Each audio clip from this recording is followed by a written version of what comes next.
How I mine for fish. Let's see here. So I think that, okay, I'm still on. Okay, we got to turn that down.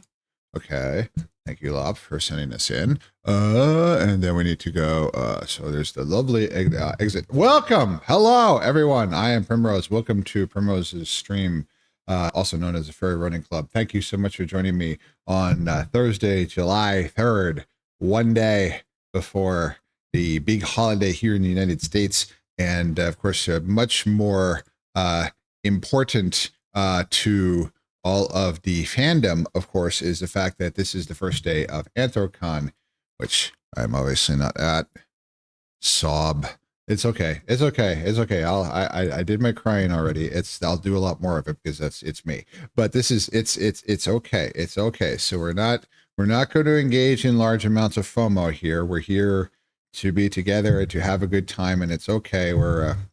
I'm saving money. I'm being a reasonable wolf. I'm being a good boy. It's yes, I need to not overextend myself too much. Well, I wish I could overextend myself, but you know what I mean. Not the good kind, not the bad kind. So thank you everyone for being here and today. So as always, Sparky, thank you so much for looking out for my welfare so that you send me a hydrate before I even start the stream, because you're kind of scary that way. I don't know how you even noticed that I logged in OBS. You like Cindy's just, I don't. If you're here, it's we can cuddle. It's good. Anyway, sorry. Let's see here. Haru, as always, thank you so much for being here. Erglavis, thank you so much for being here. Love Demi, thank you so much for being here. Earth. All of my wonderful furs, thank you so much for being here. I hope everybody has had a lovely week so far. This is my Friday. I am done. I do not have to work tomorrow because it is Independence Day here in the United States. As they say, it is the day where you celebrate your country's independence by blowing up a small portion of it. Sometime, I'm sure, during this stream, despite no work tomorrow. Yes, I am not on the operational side of things anymore at the airline, so I do not have to go tomorrow, which is great. Being on the operational side kind of sucks because all the days are the same. They're just numbers. It doesn't matter. I knew exactly what number of the day it was when I flew the line. So it's like, I didn't think in terms of Mondays or Saturdays, it's the 26th or it's the 3rd or something, because my weekend could be Tuesday and Wednesday. It's well, usually it's 3 days. Usually it's 4 on, 3 off. So it's oh, my back. Oh man, the bike today was earth. Anyway, but now I am a IT worker, as in the book that all furries must be at some point. I mean, wait, does this mean they know? I mean, I work in IT. It's kind of inevitable. I highly suspect that of the 50 or so people in the building in the IT area, what they call Quad 3, I'm not the only one. I'm pretty much guaranteed that no, I'm not the only one of the fuzzy persuasion. But am I going to ask? No. I'm growing my hair out. I'm trying to actually kind of look like this. It's going to take forever to be this fucking spectacular, and would take about 3 cans of hairspray every day. To say nothing of the dyeing thing, but it is long enough now that when I whip my head back and forth, not only do I give myself a headache, not really, but I can feel it in the back, whipping back and forth against the back of my head. I've never felt that in my entire life. It's kind of cool.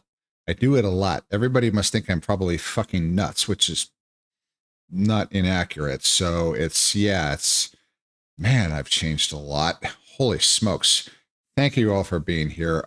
So we're not really going to talk about Independence Day that much. It's a thing. It's great. It's a holiday. We're also not going to whine too much about Anthrocon. I highly suspect that nobody there is actually watching me, which I totally understand. You've got more important things going on right now because it's not even day 0. It's day 1. So it's you had a hangover this morning from day 0. And now it's, I mean, let's see here. So it's 6 o'clock now. It's about it's 8 o'clock there. Oh, yeah, it's party time. All right, that's enough of that. There'll be no more of that. Earth. Yes, okay, there'll be a little more of that because I actually last year. So last year, 2024 was the first time I had gone back to FurCons. Thank you, Ergovisk, after a hiatus of more than 10 years. Because I've been going to FurCons going back to the 90s, not enormously consistently. I certainly haven't gone like every year to them, but I actually, the very first FurCon I went to was a conference, which was the first of all. I think I went to CF7. This was out in Los Angeles. This was long, long ago. I think this was in the early 90s. And I didn't last long. I was really young. I was really unsure about myself and I got a little overwhelmed. And yeah, I ran quite literally. I got back in my car and I drove out. Yeah, that was a little much. The app to actually being with Furs RL and all that, a little too much for my young and innocent, innocent, very actually that year, those years self. So, but I did technically go, so I guess that kind of counts. So I did. CF is long, long, long gone. Holy shit, that con. There's one for the history books now, but I actually did go while I registered, whatever. So I've been going for a while, but when I met my raccoon and we started dating, actually, we did go to an Anthrocon. Anthrocon was our local con because she grew up in Pennsylvania, and so it was relatively close. She'd actually been going to them way actually when I was up in Albany, New York, which was way before my time being out there. And so she'd been going to them forever. And so it was still in Pittsburgh then, but it was at the old Adams Mark Hotel, which is no more, has been knocked down. Kage actually auctioned off a brick from the Adams Mark at the charity auction.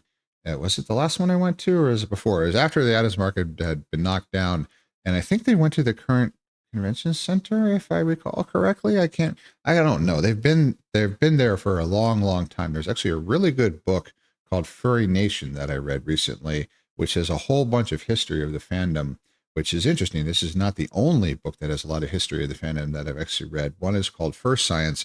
I haven't finished that because it's pretty long. It's a summation of sociological research on the furry fandom.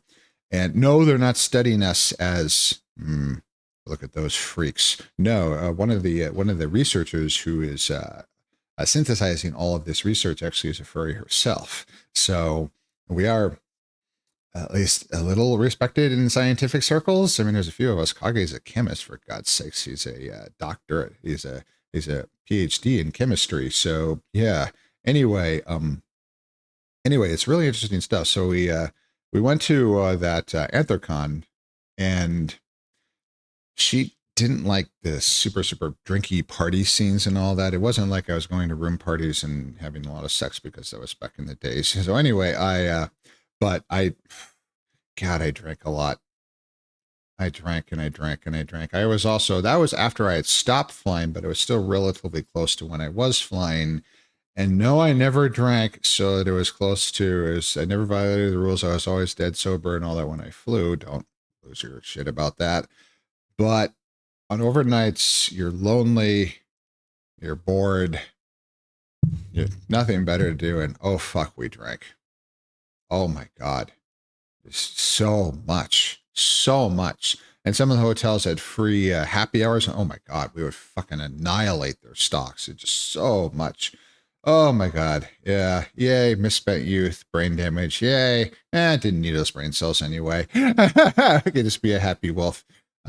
So anyway, we went there and we went to a room party thrown by a friend of ours. He actually went to our wedding, and it was loud. Everybody was drinking, and she asked to go.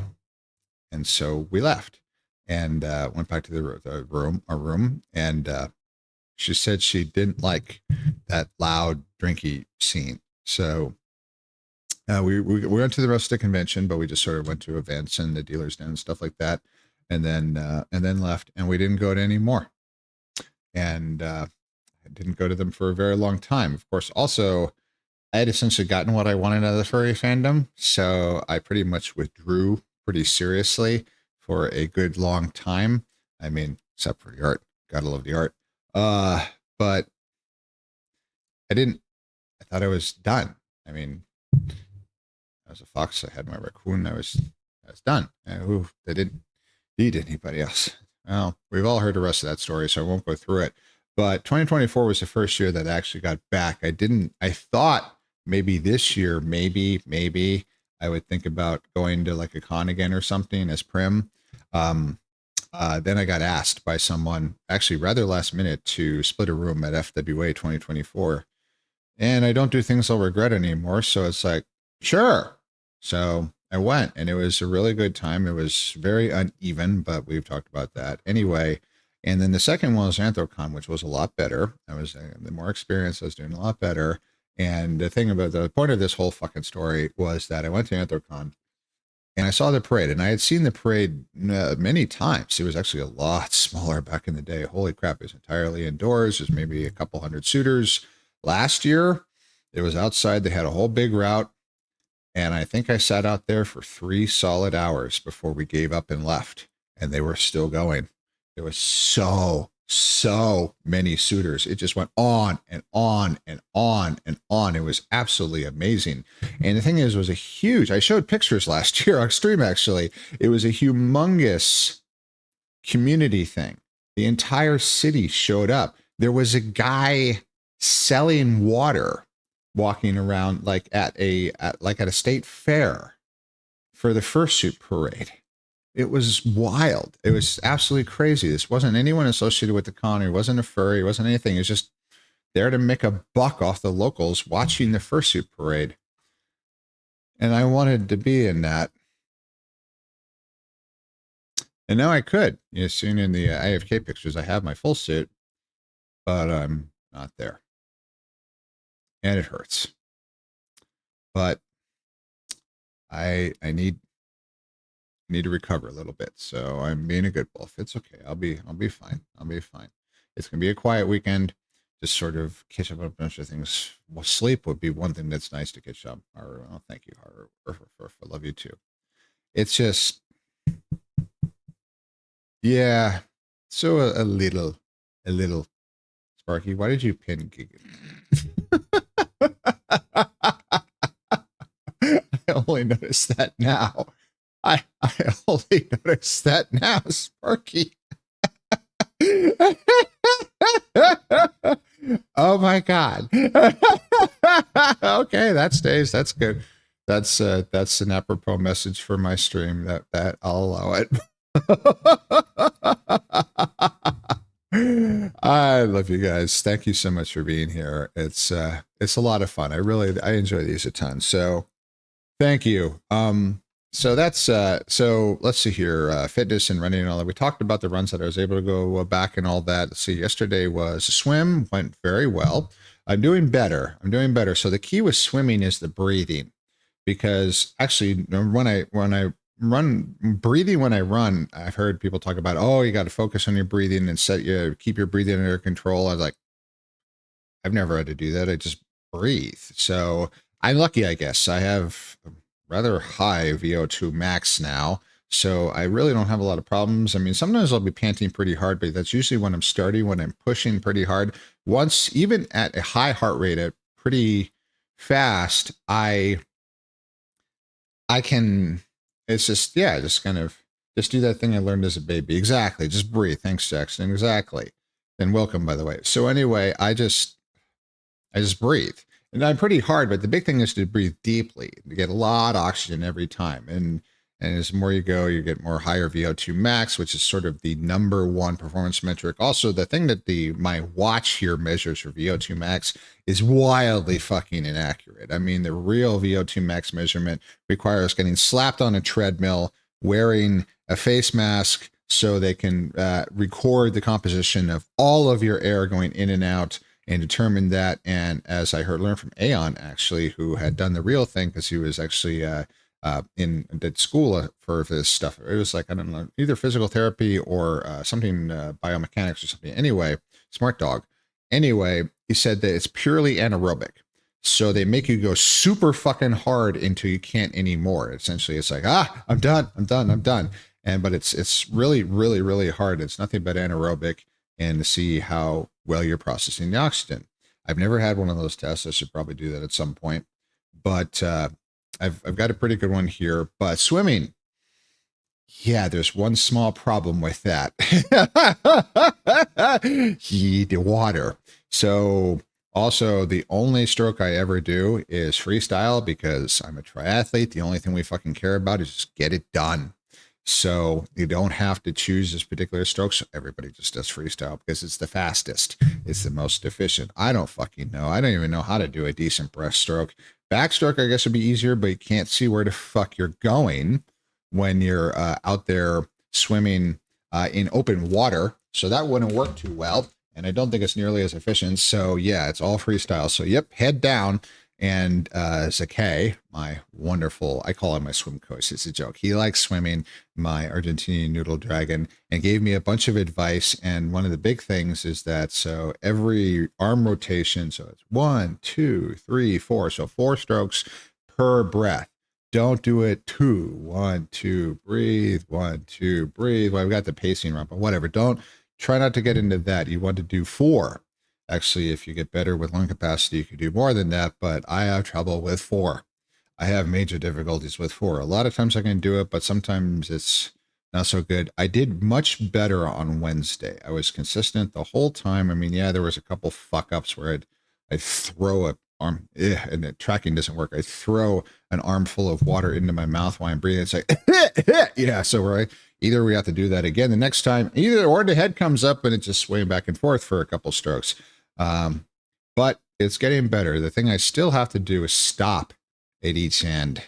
I still need to pant for a little bit, sometimes for like 10 seconds. Sometimes it's just long enough to turn myself around and launch myself back out. I don't know how to do a kick turn. But I practice. So it's not the physicality of the swimming. He calls it the dance, and that's very apropos. It's the dance I need to work on. That's the big thing, because the consistency, because this thing where I have to pause every 25 yards ain't going to work in open water. I need to do this forever. I am not fast. I need to be consistent where I can just keep going and going and going instead of stopping every 25 yards, which is what happens in the pool. So yeah, practice. This is okay, but it was a lot of fun. Biked today. I do not own a real bike. They are shockingly expensive. Jesus Christ. Oh my God. They are. So an entry level triathlon bike, oh geez, not even triathlon, just a decent road bike is about $3,000. And that's very entry level. That's carbon. You can get aluminum for about $1,000, more or less, which weighs about twice as much, which I honestly might go with, but carbon weighs a lot less. So it'll go farther. Earth.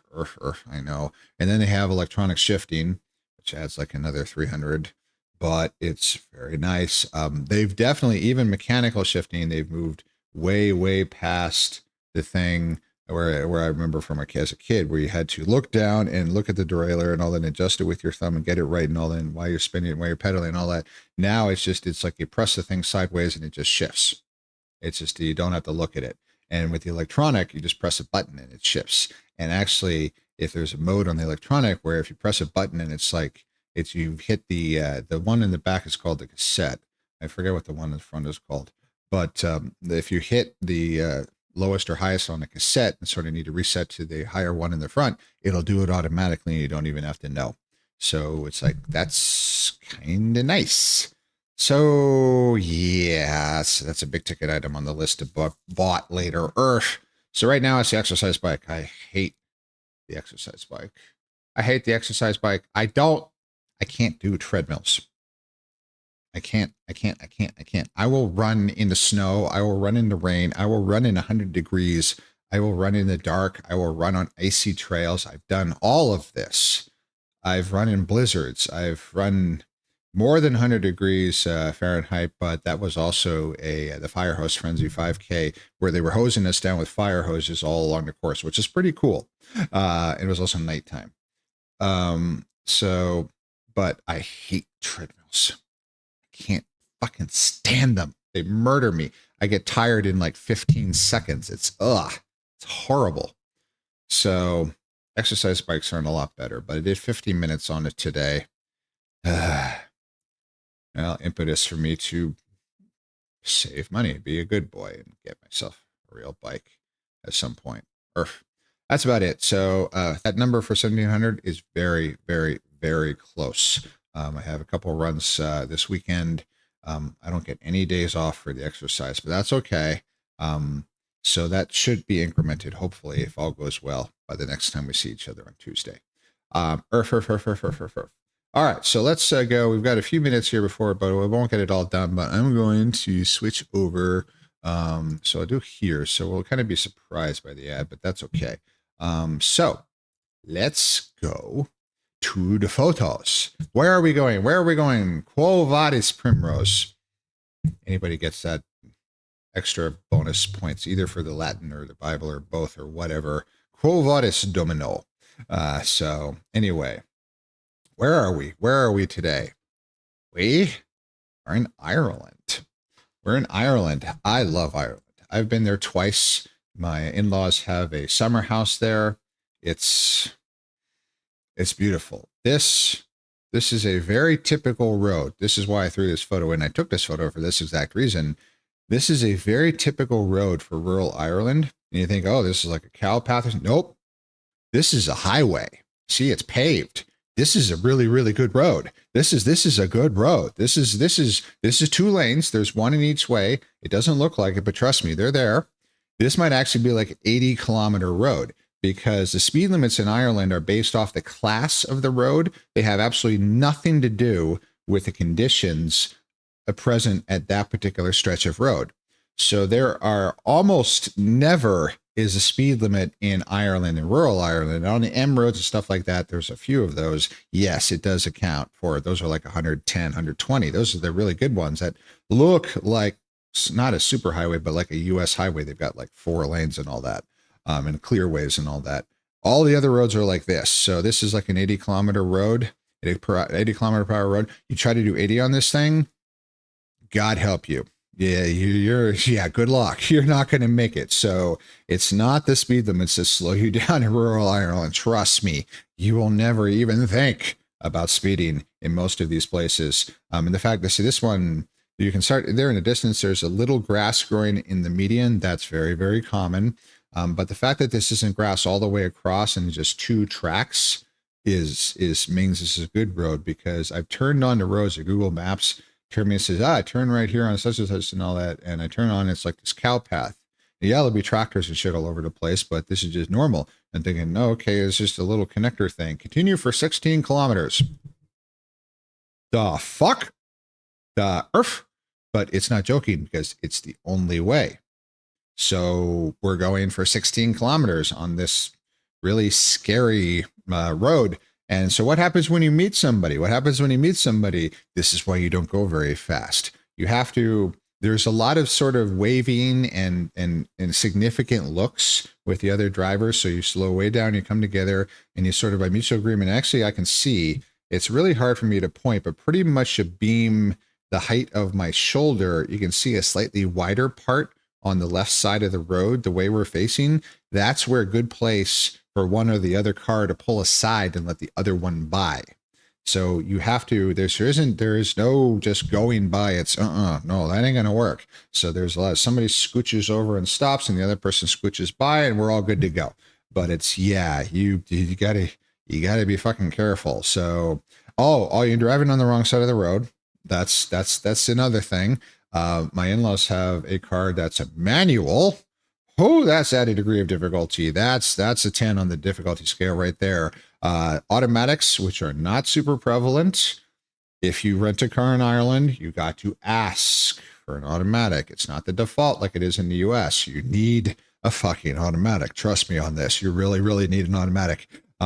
All the pedals and everything is arranged the same, so you're not going to get screwed up on like which is which, but you're sitting on the wrong side, which you actually become used to quite quickly, but figuring out where the car ends is a difficult process. So hitting the curbs and all that is very, very, very, very common and very easy to do. Also, the concept of making a left It being unprotected and all that in like a city intersection, especially someplace really busy like Dublin or something, it can really fuck you up.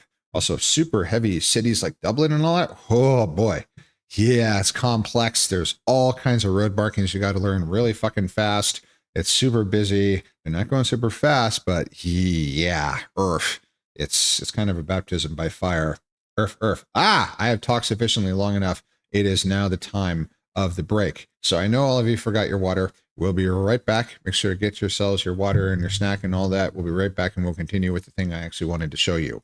So I'll leave you in suspense with the cliffhanger. See what I did there? Earth. So I need to do this and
Okay.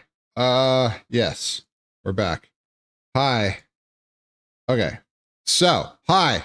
Sorry. Okay. So, let's let's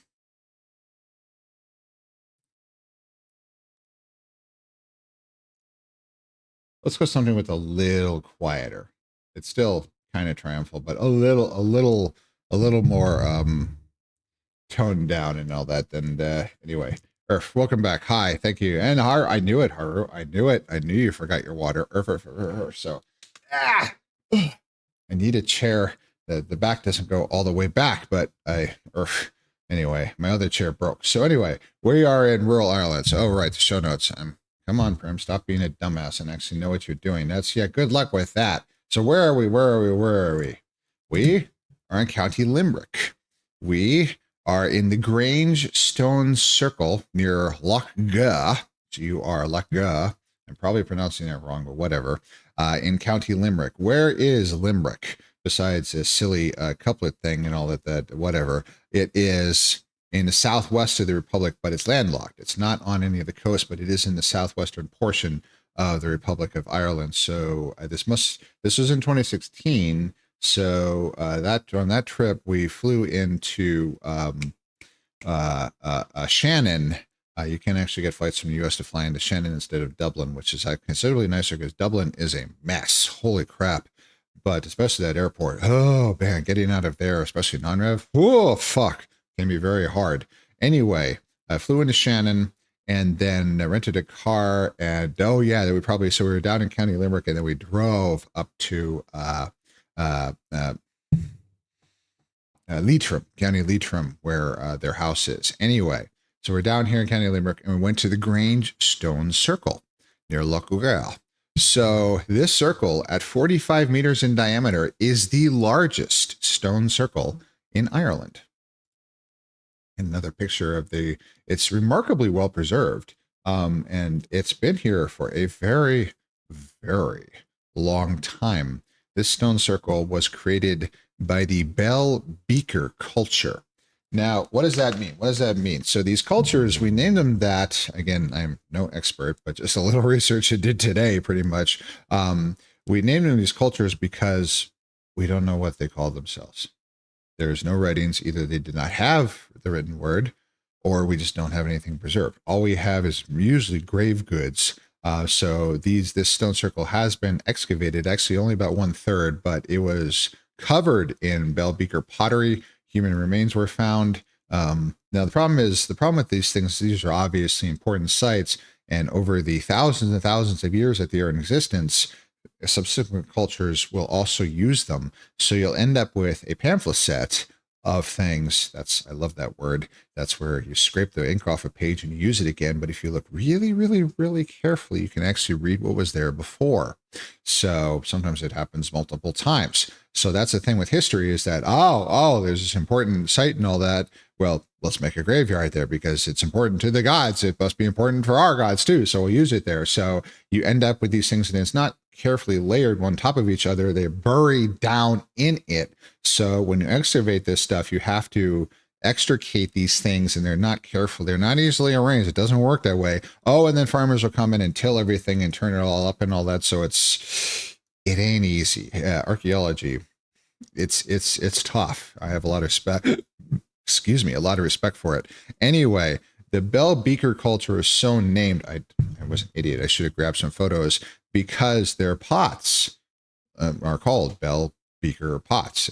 They don't look like scientific beakers, but that's the way they look. So the Bell Beaker culture existed over pretty much all of Western Europe. There were pockets of it all over the place. It was quite dominant. The thing is, we don't know if it was one contiguous culture. We don't know, but there was a lot of trade. The same pottery and all that was found all over the place. From Italy to Ireland to not the Norse countries, but Germany and Spain and all that. It's all over the place.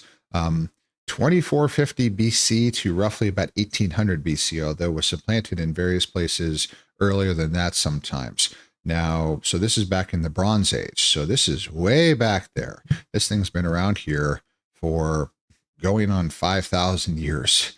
They built it to last. So it's really, really interesting. It's just sitting there. You can just, that's the thing I love a lot about Ireland. A lot of these sites, you can go and you can look and you can walk out there. Sure. People have been doing it for millennia. You're not going to hurt anything just by walking on it. And you don't really want to take anything or anything. Or worst of all, of course, would be to graffiti the stones or carve things into them. If you look at these stones probably carefully enough, you will actually start seeing that. And it becomes an interesting thing, actually. I wasn't prepared for this, but I thought about it because I read about this before, that if you go to historical landmarks like, I don't know, like St. Peter's in Rome or something, or well, that's actually relatively recently, but you go to some of these sites that have been around for thousands and thousands of years, there will be graffiti and marks on them from thousands of years of visitors. So it's both graffiti and vandalism, but at the same time, it's all historical in and of itself. So literally, I mean, and the thing is, people are people, or we've always been like this. We're always like this. So I mean, there was, remember one thing, you could climb way up this wall of this like cathedral that's been around for, I don't know, 1500 years. And you go all the way up there and had visitors from like the Norse world and all that were very impressed by it. And you go up there and there's some runic inscription up there. Some Norse guy thought fit to leave his mark. What did he write? This is very tall. We've always been like this. We've always been like this. I've seen sling stones from ancient Greece that were inscribed in Greek. They were cast this way in the moldings out of lead. This is catch. It's a bullet inscribed catch. Yeah, people have been talking shit all the way back, all the way back. So it's interesting that so somebody from Victorian times or some other culture potentially even inscribing these stones what could be considered an act of vandalism, but at the same time that vandalism is now more than 1,000 years old. So you don't want to actually get rid of it because in and of itself it's actually historic now. So it's interesting. History is, it's never static. It's never easy. It's never, oh, that's the way it was. We just don't know. It's hard to tell. It's subject to interpretation. It's fascinating. It's fascinating. The story Earth. So these one thing that I did notice that was very fascinating. I didn't really find a good reason online why, but this is a common thing I've seen in a lot of sites. Is there were left coins, and I did not take any of the coins. Trust me, as a coin collector, I was really fucking tempted. Oh my God, I was really fucking tempted. I did look very, very carefully, and there were some there with dates going back to the 50s. Either they had been there a long time, which is a little doubtful, or people had coins out of a jar or something that they put them there. It's that's a story in and of itself.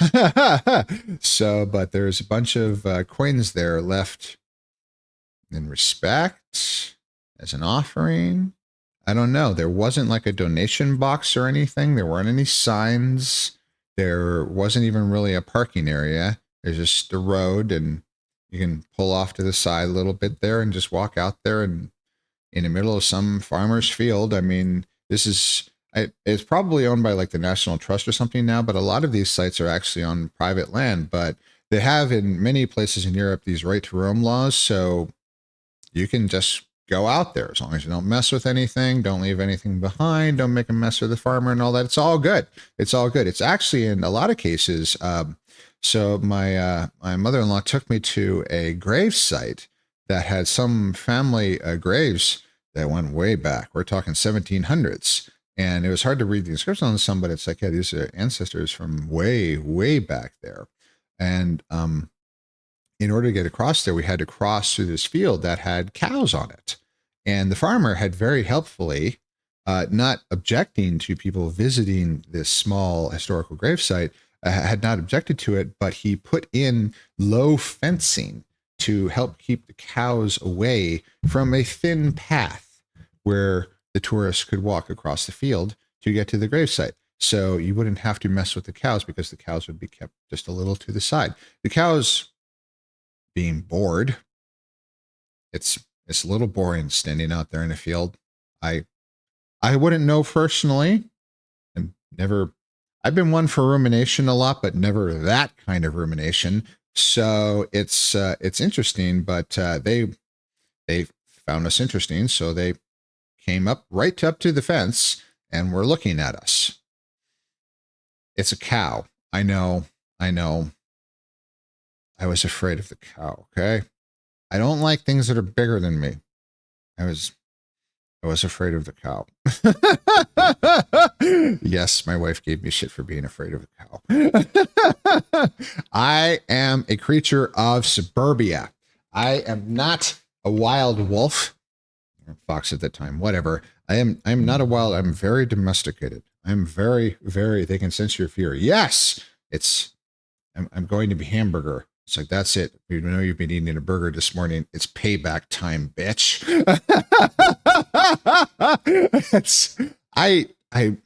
I'm sorry. I have very, very little experience around farm animals and all that. I have not, I mean, I certainly wasn't raised on a farm or anything. I have a lot of time spent there and all that. So these things are alien to me.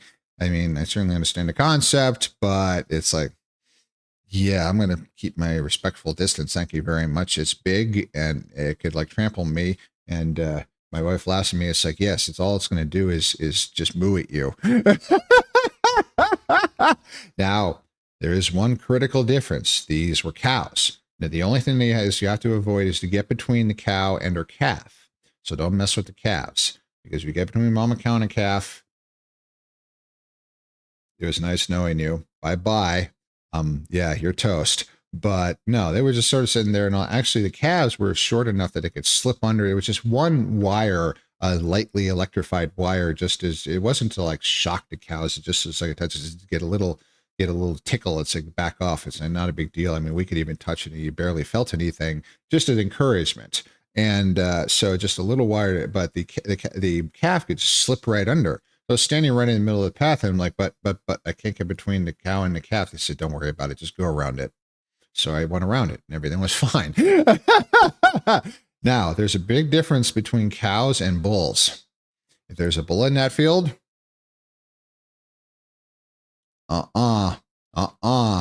don't go across that field. So the farmer specifically did not put the bull in the field where the tourists go across, because that's bad. The bulls, they object to anybody at all in their territory. So yeah, that's a very, very bad thing. The cows, on the other hand, they just kind of, they just moo at you.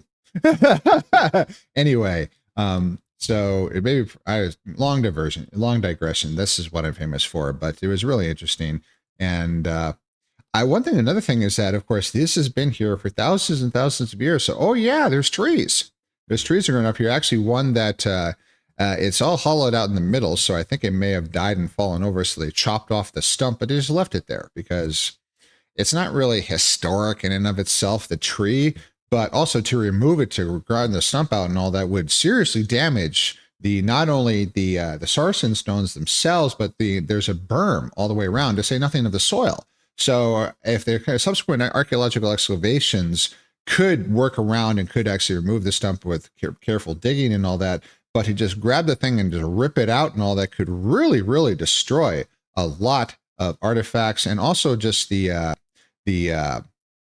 stratigraphy and all that, which is the layering and all that, in order to date things and all that. Because even though things get mixed up, still being able to date which is in what layer, and also things that are adjacent to each other. If there's something we can date, maybe we can things that are sort of found next to it, probably, especially if they're the same type and all, were probably deposited at roughly the same time. This is one big reason why archaeologists love numismatics so much, because coins are something that's actually possible to date. Now, this is, of course, for historic era, only goes back to about 2400 BC when they started using coinage, but it's super, super fucking useful. And also, everybody carries coins, and they last a long, long time. That's why silver and gold were selected for coinage, because they're so persistent.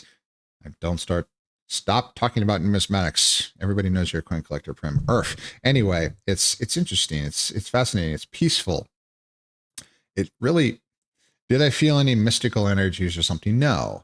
But I did it. It was just nice. It was peaceful. It was quiet. It was cool. It was misty, maybe a little drizzly. If you don't like getting wet, don't go to Ireland. But it's never like pouring. But you just walk out, it's a little drizzly. It could be in August. Oh my God, what a difference from here when it's 106 and you feel like you're in a fucking oven. I mean, it's humid, but it's cool. It's wonderful. There's sheep bleeding in the field. It's green, green like, oh boy, as they call it the Emerald Isle for a reason, because there's all this water coming off of the ocean. So it's a rainforest, essentially. It's a temperate rainforest, though. It's not a tropical rainforest. So everything grows like crazy. Ireland's beautiful. Yeah, I've always enjoyed being there. It is, of course, shipped with all kinds of emotions, but we'll deal with that another day. And let's see here. So I don't know if it's this one or the subsequent photo. I didn't really label it very well, but the largest stone is called Crom Dub's Division. Now, Crom Dub is another one of those Irish folks heroes. Now, why they call it his division, I don't know. Maybe it's this one. But the whole thing actually, because people misinterpreted what these things were, it is obviously, we know now, it's not obviously, that it's a stone circle made by the Beaker culture, which is kind of like somebody 2,000 years from now saying that, oh, yeah, that's a foundation of a building made by the Amerindian culture, because they think that Native Americans and us were all the same, because everybody's long gone and all the writings have been lost. So the fact that there are vastly different groups together and all that, replacing each other and all that, has been lost. So whether there was one Bell Beaker culture, a whole bunch of little ones, I mean, it was all villages and stuff, but we may never know. So much has been lost. But so they called it the Citadel. They thought it was a fort. And I think it's could be one, but no, it's actually very much more likely a religious object. But that's another thing. It's a joke, but it's actually really true, because they say any object that an archaeologist, they don't know what it is, they say it has ritual significance, which has become essentially a joke in anthropological circles, that it's like any object. It's like, it's a spork.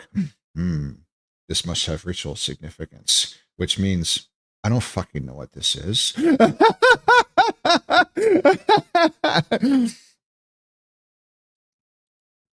So it's interesting. Anyway, I hope everybody enjoyed a little excursion to the Loch Gur Grange Stone Circle in Ireland. These photos are from 2016. This is my first trip out to Ireland, and I hope everybody enjoyed this very much.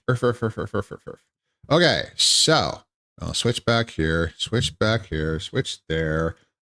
We will go to there, and then we will go over there, and we will go. Now, nobody's actually redeemed anything heavy, have they? That's why I've been having to not notice. No, nothing. We're good. Okay, good. Wait, I need that, but I also need that. I get the hiccup. Somebody told me, I think it was relatively recently, that I sound like an older version of Hiccup from How to Train Your Dragon. I don't know how to respond to that. I don't know if I should be offended or not. I mean, it has been a little. Oh, I'm glad you enjoyed it, Haru. I mean, I've been told in VR that I sound like a few different. There was one first that I sounded like Burt Reynolds. The thing is, how the fuck am I supposed to know? I mean, the thing is also, I mean, I could listen to my VODs and all that, and I'm not horrified or shocked by the sound of my voice, but boy, is it different than what it sounds like in my head. It's so different. It's really, it's about 2 or 3 octaves higher than I think I sound like in my head.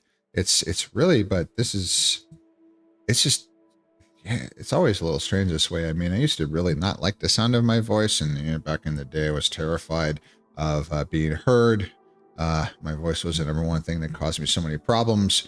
But yeah, isn't it ironic? And here I make a very, very, very small living off of my voice. It's wild, isn't it? I've actually been told I have a nice voice too.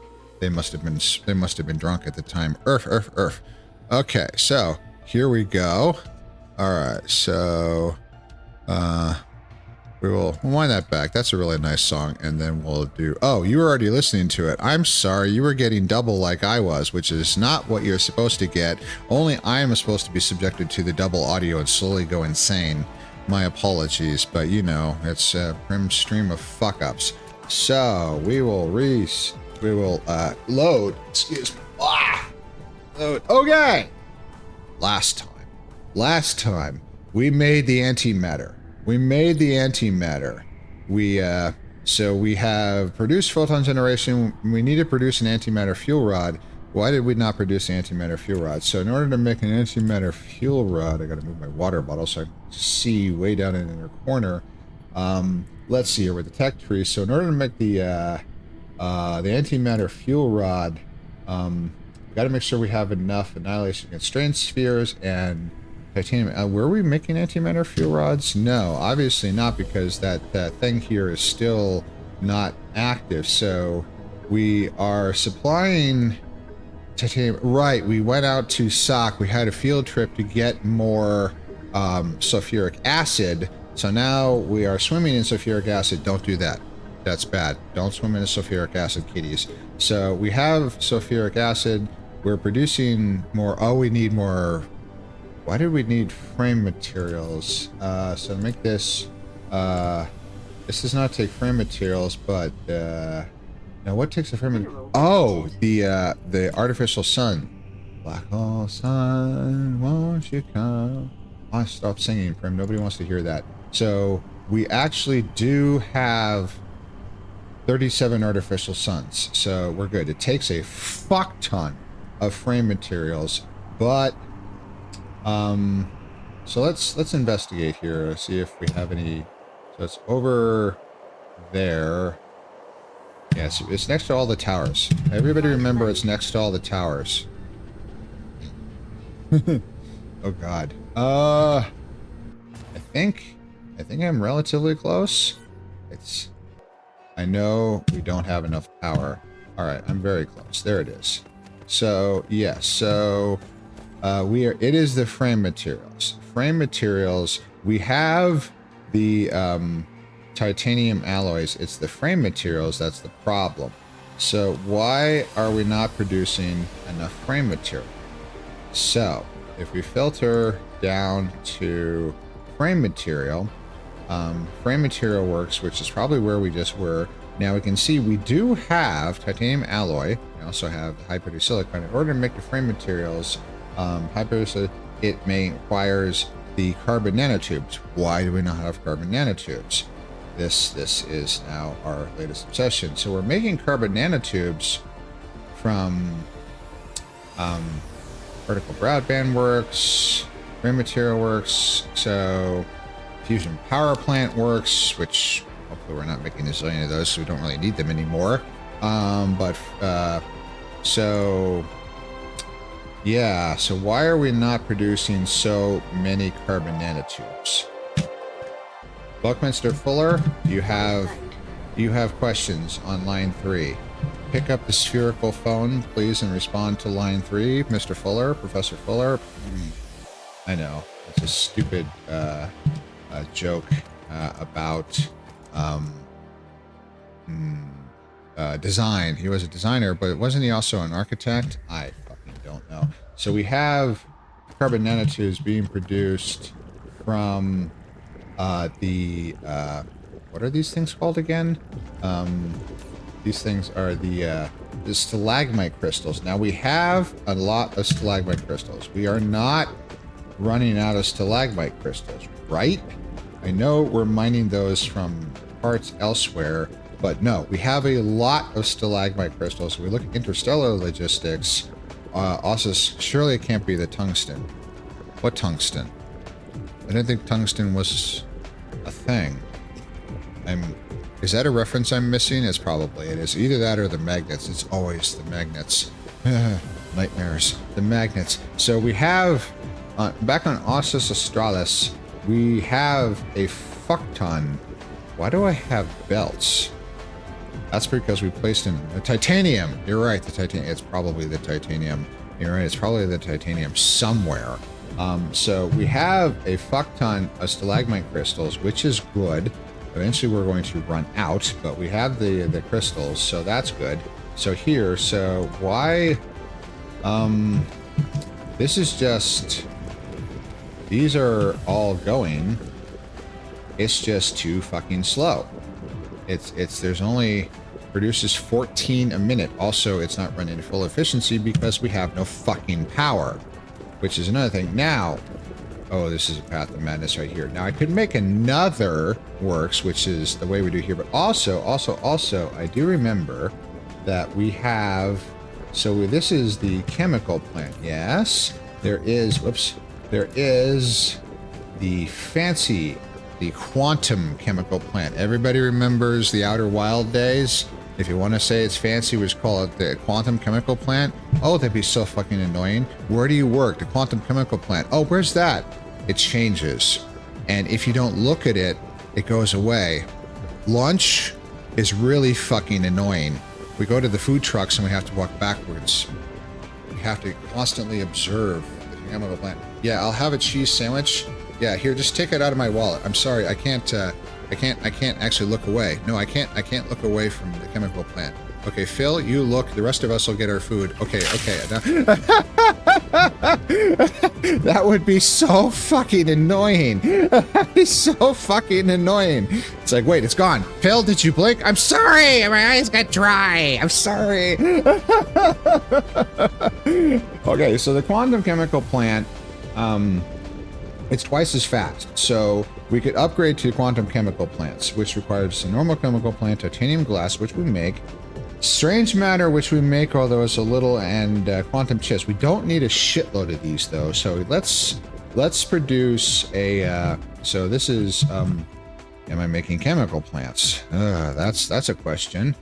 That's oh yeah. So that's why fix a problem when we can create another one? This is the Primrose way. So yes, we are making a few chemical plants. Yes, we have made just a few chemical plants. So are we making quantum chemical plants? And I forgot. No, we are not making quantum chemical plants. So it is time to make a quantum chemical plant.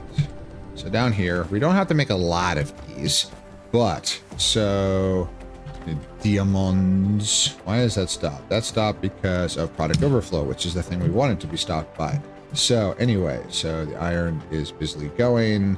That's fine. So this poor thing is been moved over and over and over again, but that's okay. So I'm going to, actually, it's probably not needed anymore. This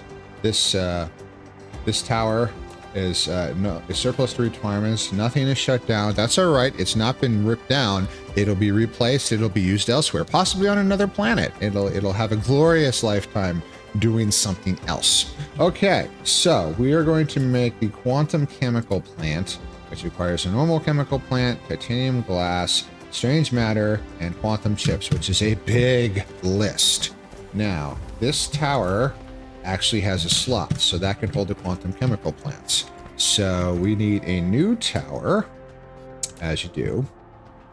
We need we're gonna snuggle that up here, nice and close. And this is quantum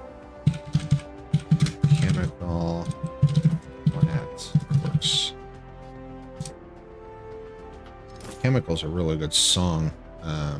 Can't remember the band, but it's a really good song. Earth. Okay, so now the quantum chemical plant requires normal chemical plants, a metric fuck ton of them. I'm not going to take all 5,000. That would be insane. Yes, that would be nuts. So we will need normal chemical plant, and we'll drop this down a lot. Like 400. That's insane to have 5,000, because it'll make another 5,000, which would be a total waste of resources. And then it needs titanium glass. We need more of that. Titanium glass. Make 1,000. It's not a 1-to-1 ratio. Whatever. It's close enough. Demand. Now we got a little. That's a higher end item, but we do have some. And we also need strange matter. Now this, yeah, that's kind of precious. That's the, yeah, the quartermaster's like, really? Are you fucking kidding me? You want what? You want what? Are you fucking nuts? And the answer is like, no. No, you don't get no strange matter. Strange matter, we're gonna produce a fuck ton more strange matter. Holy shit. And then quantum chips, which is another thing that it's like, yeah, check back next Thursday and we'll laugh at you again because we don't have any then either. Earth. Quantum chips, not many. Demand. And the answer is no. Great, so now we have to fix that. Which means we need more fucking power in order to really make all this stuff in order to produce. So I really should stop. Well, we're committed now. We're shut up. We're going to do this. And then we don't have to stack these. I'm only going to have like 2 manufacturing machines. So, and so just one more time, that list of materials is a normal chemical plant, the titanium glass, and the strange matter. So why does I have to click twice? The normal chemical plant, not much. The titanium glass, the strange matter eventually will go here, and then we need the assembler to make quantum chemical plants. And then we need another thing that will be refused, which is the quantum chip. Because saying quantum repeatedly sounds sexy. Yes, that's why. And then we have the output belt here. Actually, so let's we can do that. We can do one sorter. So in and okay, we did get a little strange matter. Okay, the quartermaster took pity on our pitiful endeavors, and okay, so I know I'm just slightly outside the power range. We'll fix that next, and yeah, I just hit that. Bam. Okay, so this is not a big assemblage, so one little power pole will do just fine, and this will make the quantum chemical plants. And those this one has a thing for the pilers, which is fine. I don't need to actually I might need a tower wart for quantum chemical plants, because yeah, we're going to be upgrading chemical plants all over the fucking place, and I want to take the other chemical plant away and I want to replace them with quantum. So yeah, we're going to need a tower wart. So I love that term, by the way. Thank you so much. So I really, this is a case. These things are really, now do not chain delete. That would be what these are, really high-end materials. So these tails are actually ridiculously wasteful. So we will delete these logistical tails and take the excess items and put them back in here. The quantum chip, the strange matter, and the titanium glass, and even all of my many actually normal chemical plant. So we'll just have to do this. I'm sure there's a command to do all of them, but I don't know what it is, so we'll make it. There we go. That's all my normal chemical plants. Take all my chemical plants, please. Earth. Okay. So all right, so this is, so we've got, and this is lack of material. Need more strange matter. We got a little strange matter, but not enough. There's a few more on the way. It's like, okay, we'll fulfill this order, but you're gonna have to wait. You don't get a lot. You get a few, okay, man? It's shit. This stuff is fucking precious, man. I mean, I can give you 17. That's it. Don't get fucking greedy on me. Okay, so this is for chemical plants feeding in.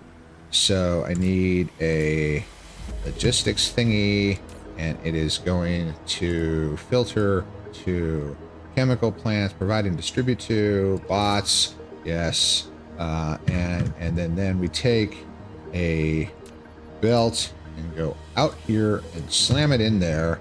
And then we take a sorter and just go from the box right onto the belt. So any chemical plant that is removed, and then we go to our inventory and we go chemical plant and we collect all. I do not need any chemical plants, and they will all be taken to this distributor. So any chemical plants I upgrade will automatically go and be reborn into quantum chemical plants. The quantum chemical plants, honestly, I don't need a tower at all. I don't need a tower at all. The tower wart is enough. That's enough. So we just need a short little belt here to just go across here. Yes, and we'll just put it right there next to this. And then we'll take the tower wart. It's not even a tower wart. This is just a box. We're just doing this the old-fashioned way, just with a box as an output. And that, and then it has, oops, it also gets a distributor. Man, I've almost forgotten how to do this kind of logistics because it's been it's been so long. Hecky.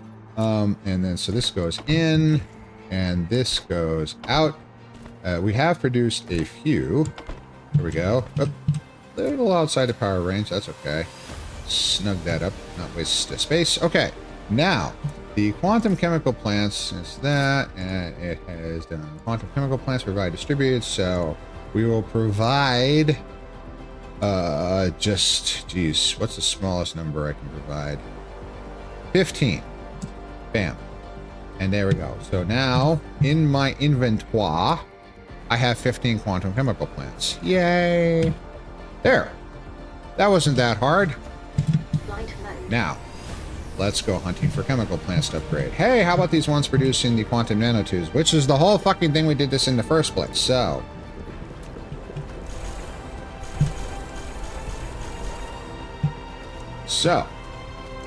now I've now upgraded the chemical plant.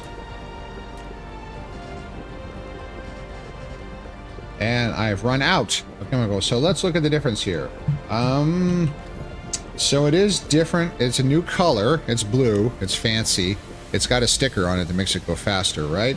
But they definitely did change the styling. So we've gone from the more sort of, I mean, these tubes on the side of the old school chemical plant, I will admit, are pretty fucking cool because they've got all this stuff flowing through them. The quantum one is much more efficient. And we've also got this nice little detailing here. It's very sort of Star Trek-y here in this texture. I mean, it's, so this one gurgles. This one has, ooh, it's got a different noise. That's, and it's got this sort of rotational thing here. So this one, it's all sort of happening in the tubes here, and it's also in the big swirly thing up top. Now the quantum chemical plant still has the swirly thing up top because we got to have the swirly thing up top, but it's also got this big rotating thingamabob, and that makes it go faster. That's totally the scientific reason why it goes faster. I swear to God. So now instead of producing, we're doing 29 a minute. We have greatly increased our speed of quantum nanotube production. One. Do I have any more? No. We need to produce more. But this is okay. We've made some progress. So eventually, as we get more strange matter and stuff, we will make more quantum chemical plants. But we are producing a few more carbon nanotubes. So progress. Now, we need to solve the fucking power problem. So we have artificial suns. Not many, but a few. We need to make antimatter fuel rods. Do I have everything I need to make an antimatter fuel rod? Antimatter, yeah, pretty damn sure that we did that. Did we start cracking them? Yeah, woo! We have 5,000 antimatter. God, I hope we don't lose containment, because this planet, poof, bye-bye.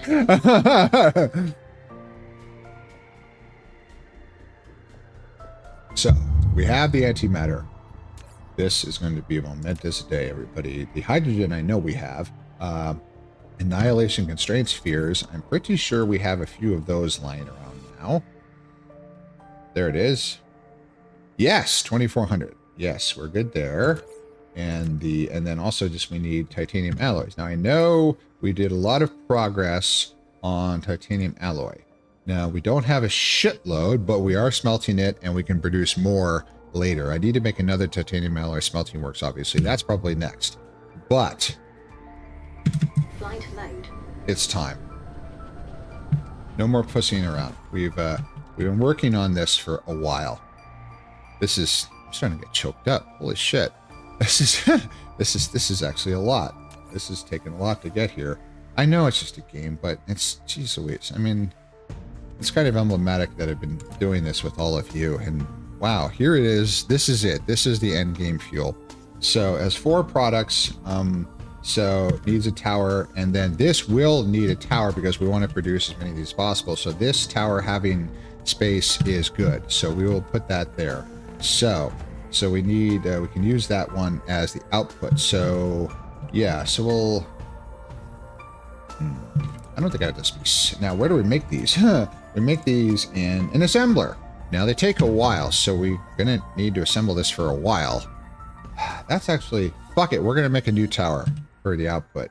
So towers are cheap. I have a lot of them. So it's 4 wide. Actually, I'm gonna back this up here. I'm gonna back this up here, snuggle that right up close there. And this is, did I feed this one bots? I mean drones, excuse me. Bots are the little ones, drones are the middle ones, vessels are the big one. This is antimatter fuel rod. Rod works. Oh, Mark. Okay, here we go. We need antimatter, hydrogen, constrained spheres, and titanium. Antimatter. Demand, all your antimatter. Hydrogen, demand, all your hydrogen. Constrained spheres, all your constrained spheres. And alloy, all of it. Run that all the way up, which I know we don't have the energy for, but so here it comes. And it's the bot breeding frenzy with antimatter and hydrogen. Having the ships literally passing through each other, totally in an uncontrolled fashion, is in no way dangerous. Please do not be alarmed.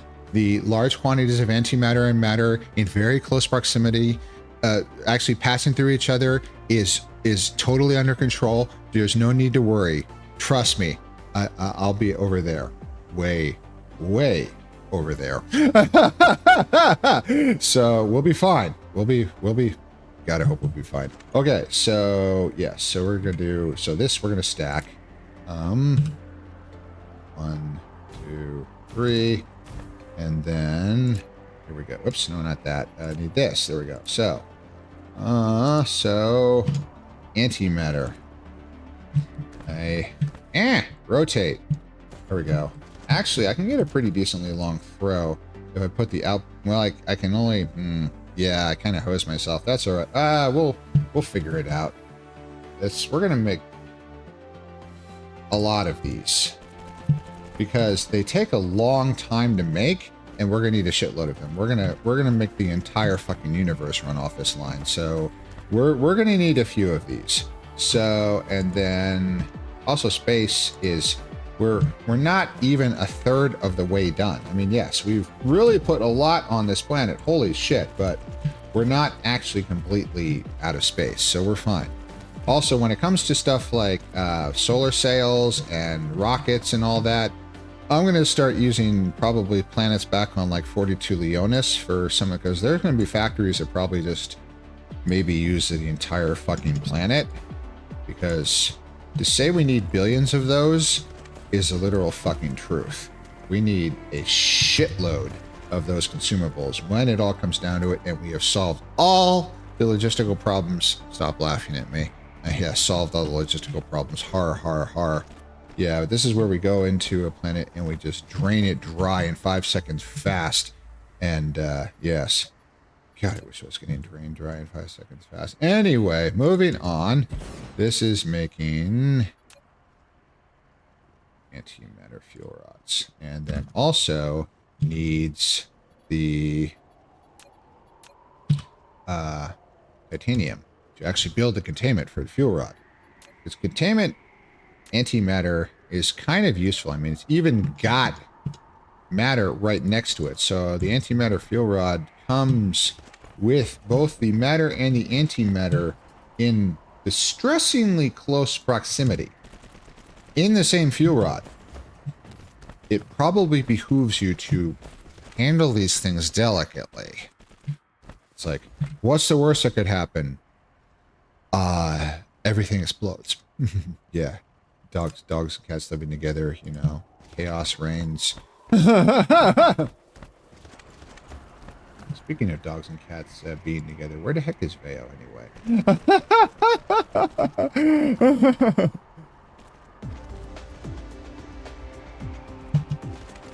Although I am no dog, but I am a canid, so it's eh. I am not a wolf supremacist. Heck no. Antimatter fuel rod supply. This is a big one. All right. So all of these lines are loaded up. This has taken a lot of work to get to this point. Holy shit. So we load that in, and that in, and most of all, the antimatter. And then we take it out, and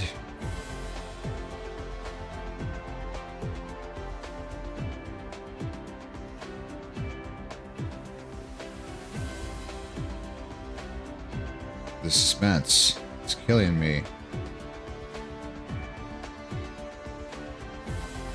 It's not I'm surprised. It's not a landmark, but yes, we producing, man, 3 a minute. Mother of fuck. These things take a little while. That's okay. Let's just, so you can only do 15 at a time, copy pasting at once. So we'll just copy paste some more.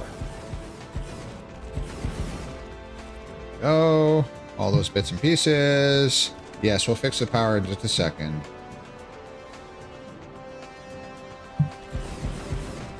There we go. All right, now power. Big power, big power, big money, no whammies. Okay, here we go. And can I get it all? Yeah, I think I can get it all. Bam. No yellows have shut down, and well, there's one. This is not okay. So these products, wow, these things demands a fuck ton of matter and antimatter, but oh, there's a decent amount of antimatter fuel rods going across there. Now, this actually is an interesting thing because there are 46 antimatter fuel rods. If I take them all and put them in here, and we go in here, and we take on my deuterium fuel rods, which we're actually running the whole fucking planet off of right now, and I replace them, we secretly replace their regular coffee with Folgers crystals, and they drink it and go, what the fuck is this shit? It tastes like fucking battery acid. Safe distance, the SAR system or 2 away. Exactly, Haru. Holy fuck. Matter, antimatter, annihilation on this scale? Yeah, well, the black hole would clean it up, but it is gonna get bright. All right, so we are now powering the robot off of antimatter. That's actually kind of that's kind of a big thing right there. So do I have space for? Yes, I do. So take all of my fuel rods and shove it in the tower there, because now I'm not pulling fuel rods out. No, we're okay. We're okay. So I do have a few more chemical plants, so I can upgrade. Jesus Christ, there it is. The rest of these chemical works to the quantum chemical plant. There we go. That's a bonus, and there's probably more chemical plants around here somewhere. I can't see any right now, but so down here. So yeah, that, holy shit, we're making antimatter fuel rods. Actually, a decent number of them. We have artificial stars. Do I have so the artificial stars? Oh, I don't have any tower warts. I probably need a tower wart for the antimatter fuel rods, so I can have a sufficient supply here at the robot. So let's take this thing is probably no longer needed. So we will shift you out of the way, and we will put another tower wart on this tower, put a distributor cap on it. I know it's not called a distributor cap, but it sure as fuck looks like one to me. We only need one stack. One stack. And then we output antimatter fuel rod. Just through there. Yeah, I didn't like that. And that goes in there. Bam. Now, these things has a set of bots and provide and distribute antimatter fuel rods. And now I provide request antimatter fuel rods. We will provide 30. Bam. 30 fuel rods. Wingo. No problem. So, we now have antimatter fuel rods. Now, the next thing is all of our artificial suns. It's time to get serious about the power, because I'm going to belt the whole fucking planet, and I don't know how much power these artificial suns are going to produce. So we're going to produce a few of them. We're producing them already. We have 65. We need to fix logistical issues, but it's a start. So I'm going to take all of those, and I'm going to get like a string of 10 of them and load them up, and I just want to see what it looks like at this point. Also, we're going to have an ad relatively soon, so we probably won't get to that, but at least we can get a little closer. So it's over there. Oh, there they are. There they are. So yes, it's the frame materials. Okay, so give me all of your artificial suns. Okay, so I have antimatter fuel rods. We're gonna, so yeah, so this is the power and all that is an issue. So where the fuck is the equator? Isn't it indicated by a slightly heavier line? I can't tell.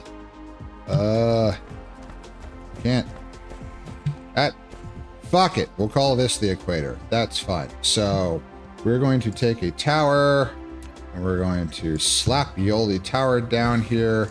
And this is, yeah. Oh, sun, wash away. Stop it. No, not the building, you dumbass. The fuel rod. Fuel rod. We don't need shitload of them. Like 200. Demand. Here to come. Excellent. There. Oh, yes. Power. That will be a thing. Don't worry. We will have some power very shortly. I think I selected it, unselected. There we go. All right. So now, what the fuck do these things look like? It's not even there. Where is it? Oh, it's under Cosmo. Ooh, that's fancy. So it's sort of it angles off. So if I put it there, wow, that's fancy looking. All right. So that out a little bit and take a sorter and oh right, there's no power.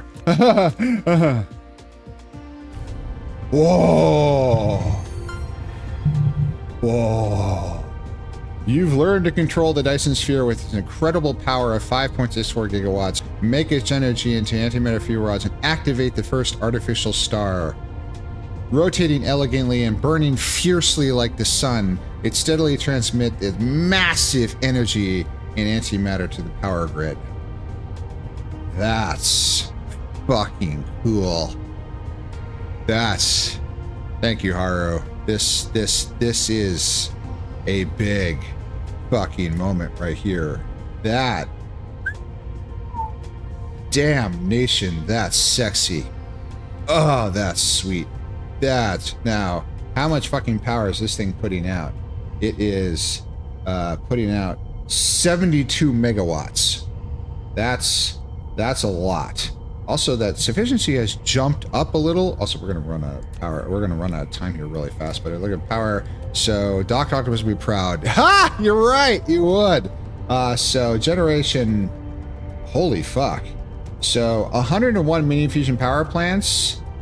Okay, so all right, so we'll be right back. We'll be right back. Break time really quickly. Then we'll gaze in its glory in a second.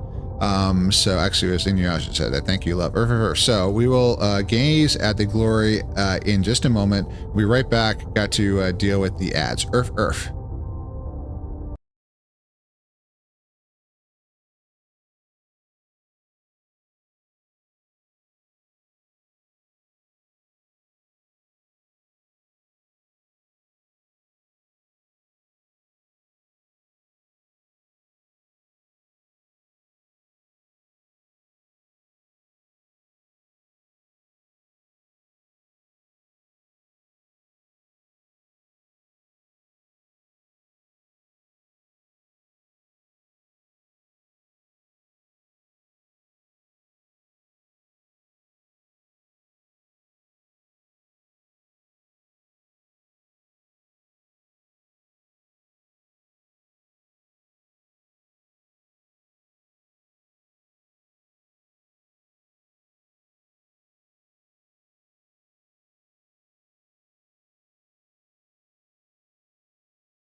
Okay, stop slouching, Prim.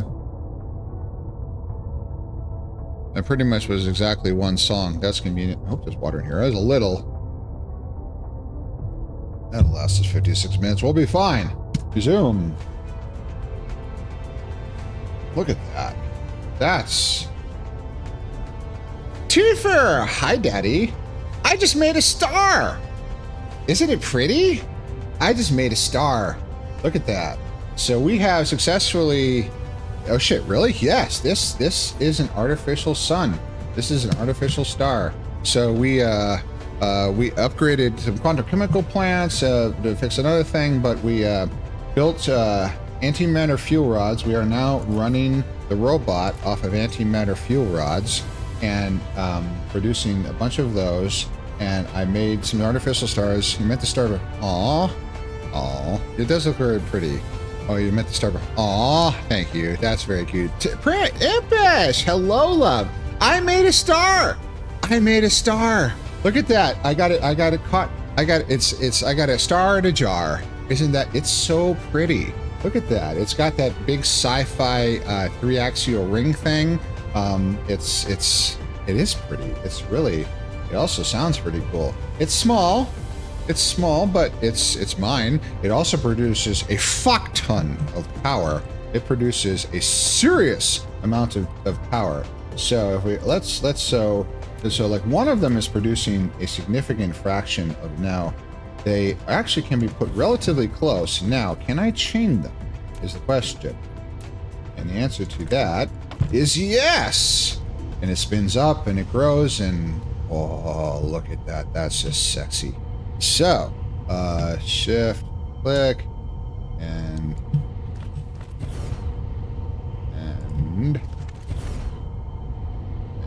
there.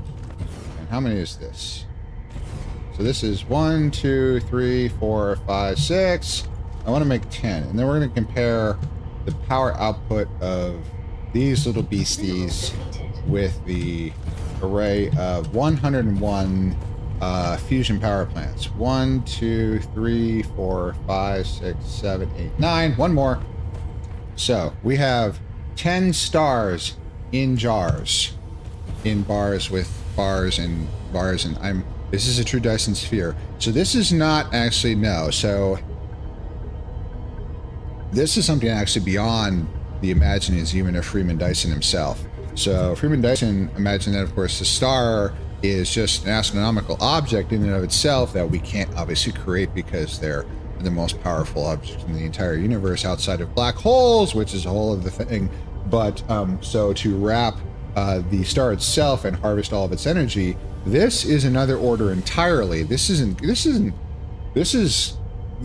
on the Kardashev scale. Kardashev didn't imagine this because Kardashev dealt with harnessing either all of the solar radiation hitting one planet, the solar radiation of one entire star system, or the solar radiation of all the stars in the entire galaxy. This is, we made our own stars. Little ones. But this is, we made an entire fucking artificial star powered off of antimatter, and we wrapped it in energy collectors, so all it does is produce power. So it's this is beyond the scale of the Kardashev scale for sci-fi. This is actually something they didn't even have this in Star Trek. This is because fusion power technically is the same thing that drives the sun, but the sun operates because it's a fusion reactor, because fusion requires massive pressure in order to cause hydrogen and other atomic nuclei, but mostly hydrogen, to fuse together into larger atomic nuclei in order to overcome the strong nuclear force that keeps the nuclei from coming together normally, that causes them to repel each other. Takes a ridiculous amount of pressure. That pressure is only found in the hearts of stars, which are so massive collections of hydrogen that their gravity is so unbelievably intense that they crush together, that fusion actually ignites in their cores, and that's the star. So we have somehow miniaturized that process, so instead of requiring a stellar mass level, because Jupiter isn't big enough, it has to actually be about 10 times the size of Jupiter. Jupiter is not a failed star. It's nowhere near big enough. I think it takes about 10 times the size of Jupiter, or is it 30? I can't remember. Anyway, it's significantly more massive than Jupiter in order to actually even become a brown dwarf, which is sort of a failed star, a very, very dim star, which does a little stellar fusion, but not a lot. But this is, we have on a very, very, very small scale, have somehow managed to contain that much fusion, either using artificial gravity or something. So it's so massively compressed that it is its own star in a jar, which is something. And the stars, of course, are stable because that fusion generates energy that actually exerts an outward pressure from the core of the star. And a star, like our sun, is a balance. It's in perfect balance of the monstrous, absolutely unimaginably massive gravity collapsing it together, opposed by the massive pressure of the energy generated by that fusion. And it actually takes like 10,000 years for a photon generated in the fusion reactor at the core of the sun to make its way outwards through those massive areas of, we're just in the PP fusion chain. Isn't physics amazing? The best. It's like 10,000 years for it to make its way out and actually get radiated out of the chronosphere into space. So the photons we all see actually were born into existence long before the Romans were here, long before, geez, that was before really organized human civilization. So they've been around for a little while. So you go outside and you look at, well, don't look at the sun, but you enjoy the warmth of the sun. That warmth has been around for a long fucking time. It's really something. So this is way off the scale of technology. This is truly something incredible. And I don't have to use a belt. I can just chain them up. So we have a wasteful little tail here that we can get rid of here, just getting it out of the tower. And then we can very convenient. Actually, I'm not going to put them back because I'm going to take those antimatter fuel cells and I'm going to put them in the tank. And I suspect this is going to last a little while. I suspect I could probably fly back and forth. Oh, that was actually something I was going to look at. This is entirely for giggles, but this is because we are at one end of the star cluster. And way out here, Delta Octantis is the farthest thing away. It's 65 light years.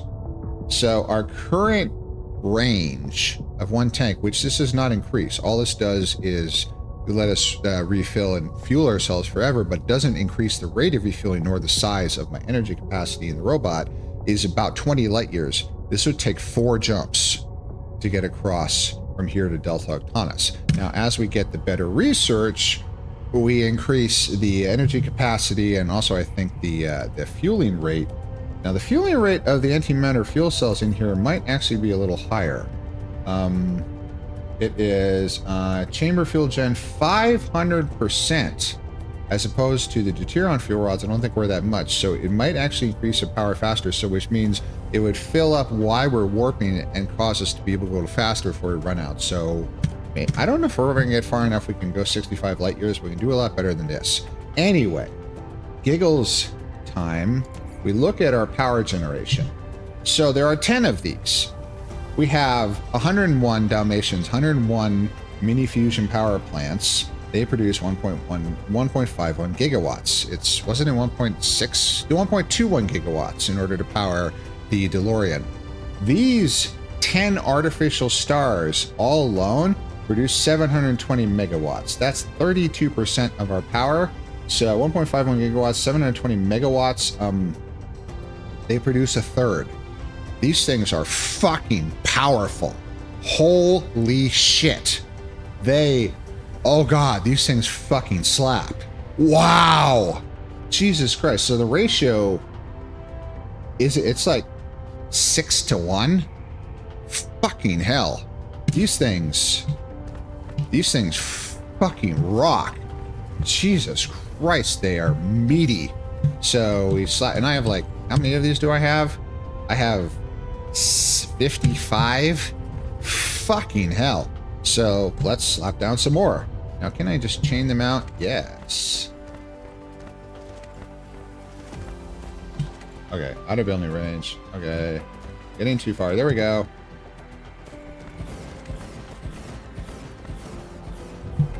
Whoa, that was cool. That was cool. Oh yeah, that was cool. Wow. Isn't that pretty? Hey, look. I made you a chain of stars. Oh my God, I love this. This is so much fun, this is amazing. This is so good. I'm scared of the obscure gravitational pull from them all. You know, Oh yeah, yeah. If we didn't have this sci-fi containment system, we would be fucked. Oh my god. Yeah. Either loss of containment or gravitational loss or something. You can make your own constellation. Oh my god, I can start drawing things with stars. That's incredible, Inu. Ayo, flee black hole. Well, that's me. I'm the black hole. But anyway, yeah, that's holy shit. I'm just dweebing out here. This stuff is really fucking impressive. So now, having slapped down 20 of them, that's half our power generation capacity for the entire fucking planet right here. Made new galaxy I will be able to see in space. Made by the goodest of boys. Aw, Kiefer, thank you, Daddy. That's very kind. And I hope you had a lovely stream. I saw you were going, and I didn't have any time, unfortunately, to watch because I just, even though I got home a solid hour early, I had other things to take care of, like it was trash night and dinner and stuff, and sorry. So, it was all good. I just played Final Fantasy 14, had a fun time. I did see you talking about Hrothgar and all that, so there are no requirements to join stream. And I understand completely, just like there's no requirement with mine. And yeah, I'm a veteran of watching streams for going on 4 years now, but no, I'm absolutely, I understand completely because I don't mind if furs drift in and out of my stream as well. We're here to have fun. I mean, 4 solid hours, and I don't go for that long. I am Hrothgar dancer. Now, Hrothgars are the big, burly, sort of furry ones, right? Right? Not the femboy ones with the tails, right? I'll dance for my viewers. Why did the word viewers get auto-modded? What the actual fuck? Because my job is a dancer. What the actual fuck, auto-mod? That's... I didn't call messages. I can't adjust anything there. That's because that word is used in bot ads. Oh, right. We're here to sell you viewers. You're right. For free bots to watch you, which is I would never. For fuck's sake, I don't care how big I am, and I could never be partner because Twitch is smart enough to not make partners off of that because a person actually monitors your activity for a little while to make sure it's all on the up and up so you can't fucking buy your way to a partnership. Also, I would be horrified by the concept of pretending to stand with my heroes like Lance and Monty with purchased viewers. My god, it would be disgusting. I could never show my face at a con again. Oh my god, I mean, like, jeez. Oh my god. I mean, Merle and all that, they'd laugh in my face and I deserve it. I would, yeah, I understand that completely. So I can't allow the word viewers. It has to be banned. That's, what a world. Where we live in something like that, where someone is so starved for attention that they purchase a viewer. Hi, Fox. Hello, love. Hi, Fox. Look. Oops. I made stars. You want some stars, love? I got you some stars. I got stars for everybody. Everybody gets a star. You want a star? I got you stars. Wow, and I love the noise. Desperation is a problem. Yes, I know. Everybody wants approbation. They want to be big. I know this from running, which just disgusts me. But ringers and cheating and all that. You're a star for one of all. Daddy, you're too sweet. Thank you very much. I appreciate that immensely. But yes, it actually is a problem in we're not talking competition. We're talking just purely, what do you call it, recreational running. And of course, the biggest prize of all, which is, of course, to qualify for the Boston Marathon, which is the biggest recreational prize there is a huge cheating issue. The requirements for joining are very strict because of that, and they monitor things carefully because people fucking cheat. It's disgusting. It's absolutely appalling, but it is what it is. So what's the burn rate on these suckers? How are we doing on fucking hell? Not much. We got 20 of these suckers, and that number ain't going down. How long does it take one of these to burn through? Jesus Christ, I can't even see that line moving. I can't even see that line move. Okay, it is moving, but I have to put my mouse... That... God damn! This is... Wow, these things are fucking powerful. Remember, the fusion cycles make energy. This is true. This is true. But so here we are extracting the energy, losing a minuscule amount of resources. This is absolutely true. Now this would be the point where it'd be really good to use proliferator, but then I'd have to build works for all 3 levels, and it's just not fucking worth it. So this is accurate. Yes, there is a lot of power in these fuel rods. Actually, here's what I want. So yes, these antimatter fuel rods, 7.2 gigajoules.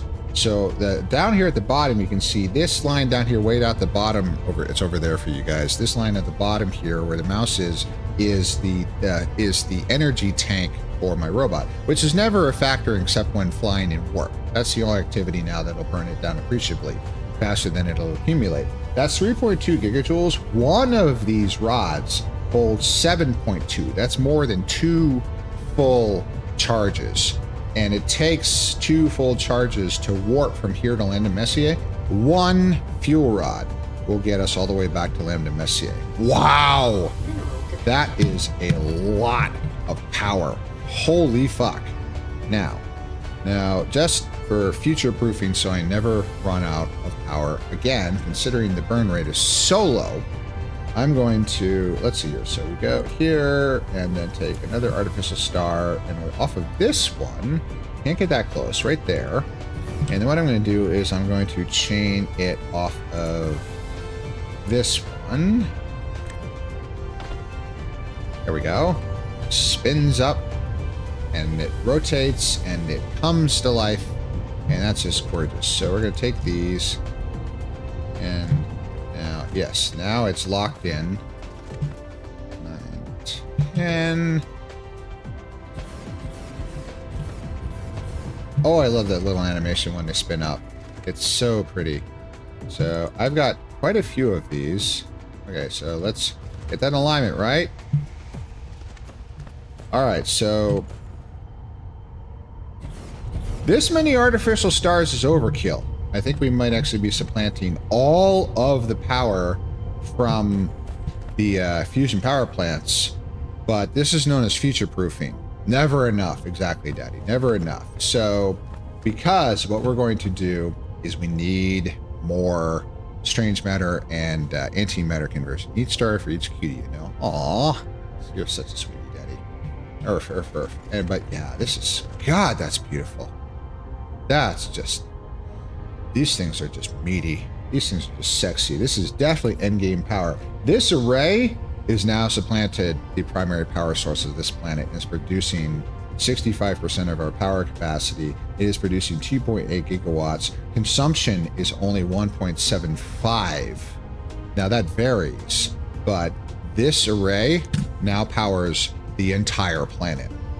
The other generators are no longer necessary. It's really quite something. All right. So now it is time to start fixing. We have solved all of the major issues, except for the fact that now we have logistical issues. So it is time now to focus entirely on the logistical issues. Like, for one thing, we are not producing any warpers. Why are we not producing any green science? We're not producing any green science. Lack of material. Yeah, there's logistical issues all up and down the chain. We need to fix all of these, all the way down to the very basics. So this is going to take some work, but now we have the power in order to, the best way to fix a logistical problem and a supply chain problem is to go more.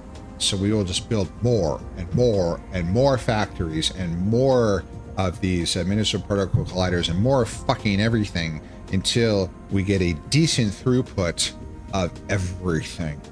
Because goddammit, I want enough strange matter coming off that line that it's fucking coming out of my ears. So let's get started. So I think probably probably the easiest way to just sort of trace everything backwards, not necessarily starting with just the entire, maybe. Let's see here. So how do we do this? Do we do it sort of the front and the back? Do it from both ends at the same time? Oh, God, it's so much fun. Oh, it's been way too long. Anyway, think, Prim, focus, focus, Prim, Earth, focus. Earth, sorry. Rename them if possible. Oh, can I name my stars? No, I can't. I'm not allowed to name the stars. I'm sorry. That's an excellent idea, Daddy. That's an excellent idea. And that's truly sad that I am not allowed to name the stars. That's a beautiful idea, Daddy. That would have been lovely. I could name them for all of my wonderful viewers here in. Wait, you have an idea? There is an idea? Is there a sign? Ah, that is a good, or some kind of nameplate. I don't think so. I can name, so the things that can be named are towers. A tower is a little much to put down for every star. I can name, also, this is the blacklist. This is, the towers have names. The distributor things, I'm pretty sure cannot be named, because I could put, come on, a box with a distributor cap on it, which is much smaller. Can I name these? No, I can't name them. So we can't name that. They're a craftable name post. Yeah, I hear what you're saying. Something like, I'm thinking, you're thinking like Subnautica, where you could put signs on stuff in the halls in your base and all that. Yes. It's going to cause a bit. Haru's lurking. Yes. Lurking. Be back in a bit because spicy news called. Ah, yes. Enjoy the spicy late night spicy nudes, Haru.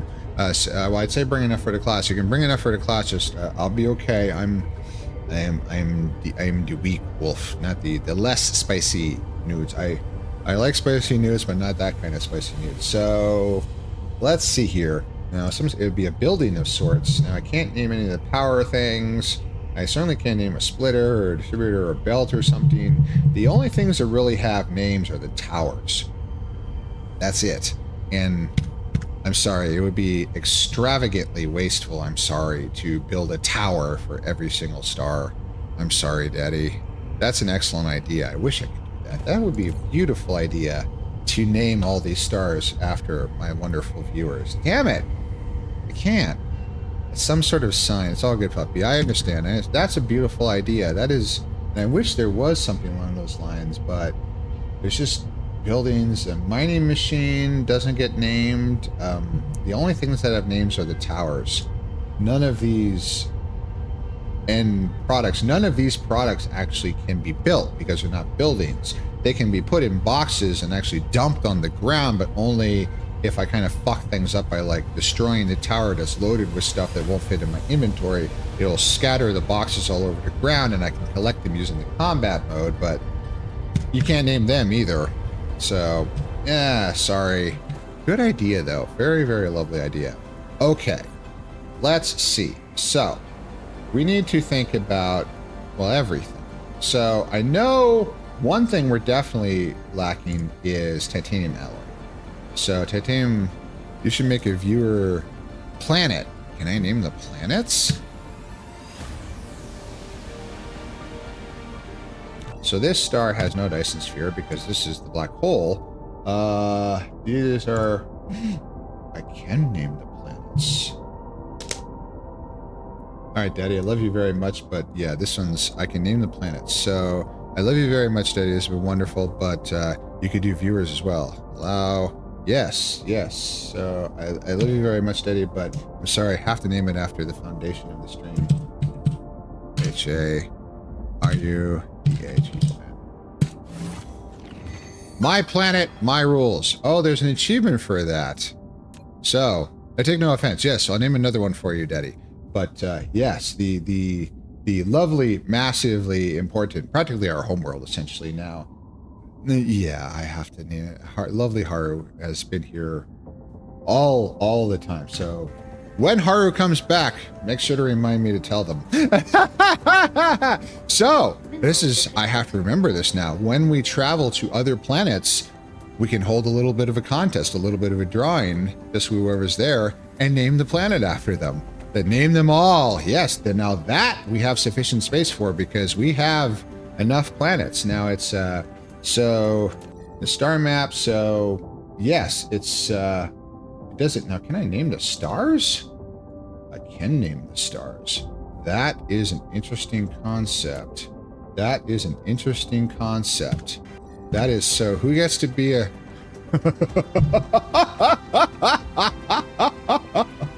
I have to. I have to. I have to. It's.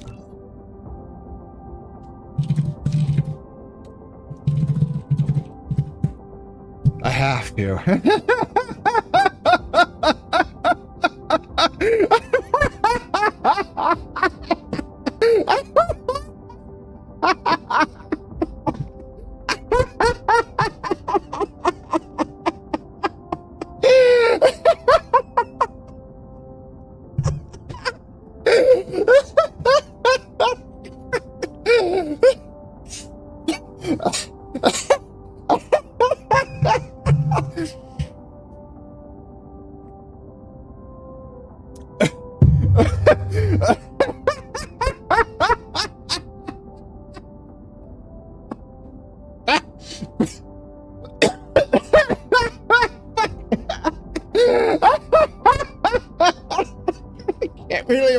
Figured this out now. Thanks, Daddy. I didn't know that you could do this.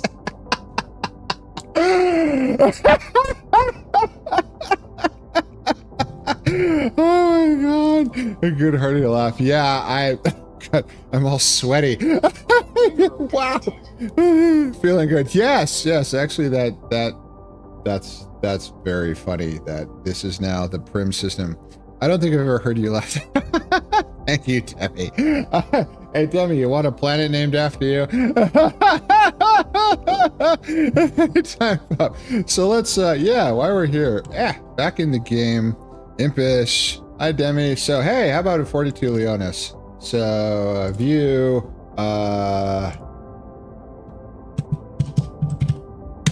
congratulations, you're a star, Daddy. Let's see here. So it's T for 1, T for 2, T for 3. Isn't that great? You sound good when you laugh. Lighthearted and tummy rumbling. Aw, thank you. I have been told I have a very good laugh, and why hold it back? Just, yeah, be happy. So yes, so we renamed them all. You got good satellites. Yes, you're about to. Well, great. Now you made it weird. You're about to go and make it weird. Well, you gotta go and make it weird. Planet Demi Dukin, and then Planet Impish. IMPISHSPAROW. Planet Impish Sparrow.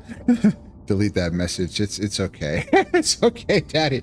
But yes, congratulations. So remind me as more viewers show up, I'll start naming more planets after them, which is interesting because it obviously will probably be reflected in the. So if I look at interstellar logistics, and not necessarily for that, but just for anything, yes, all of the names are there. Now this, of course, is going to make it difficult to remember where the fuck things are, but that's okay. It's totally worth it. It's totally worth it. It tells me it's 4.9 light years away. Oh, so if I click that, oh, it builds the indicator arrow. I don't have to use a star map. Actually, having figured that out is much more efficient than using the star map and trying to click on it. So hey, that's actually really good. So I take it goes away. Space Deer is a star. You are a star, Daddy. Yes, now you have a star. Actually, your star is the richest resource system that I've ever seen in the entire cluster so far. There is a metric fuck ton of resources in the satellites, in the subs of Tifer, the Tifer system. How are you doing, Prim? I am actually quite well, Impish. I am doing quite well. I actually slept. I've been sleeping better. My back is doing better. So I'm still exercising like crazy. I'm doing a lot, but another thing that's happened is Care actually last week pretty much demanded of me that I write to my coach, because we do online over text, and tell her about everything I'm doing with exercises, everything I'm doing, And she didn't disapprove. She didn't make me want to stop, but she said I need to eat more. I have been trying to lose more weight. I want to look good, okay? But I need to eat enough because I exercise 2 to 3 times a day. So,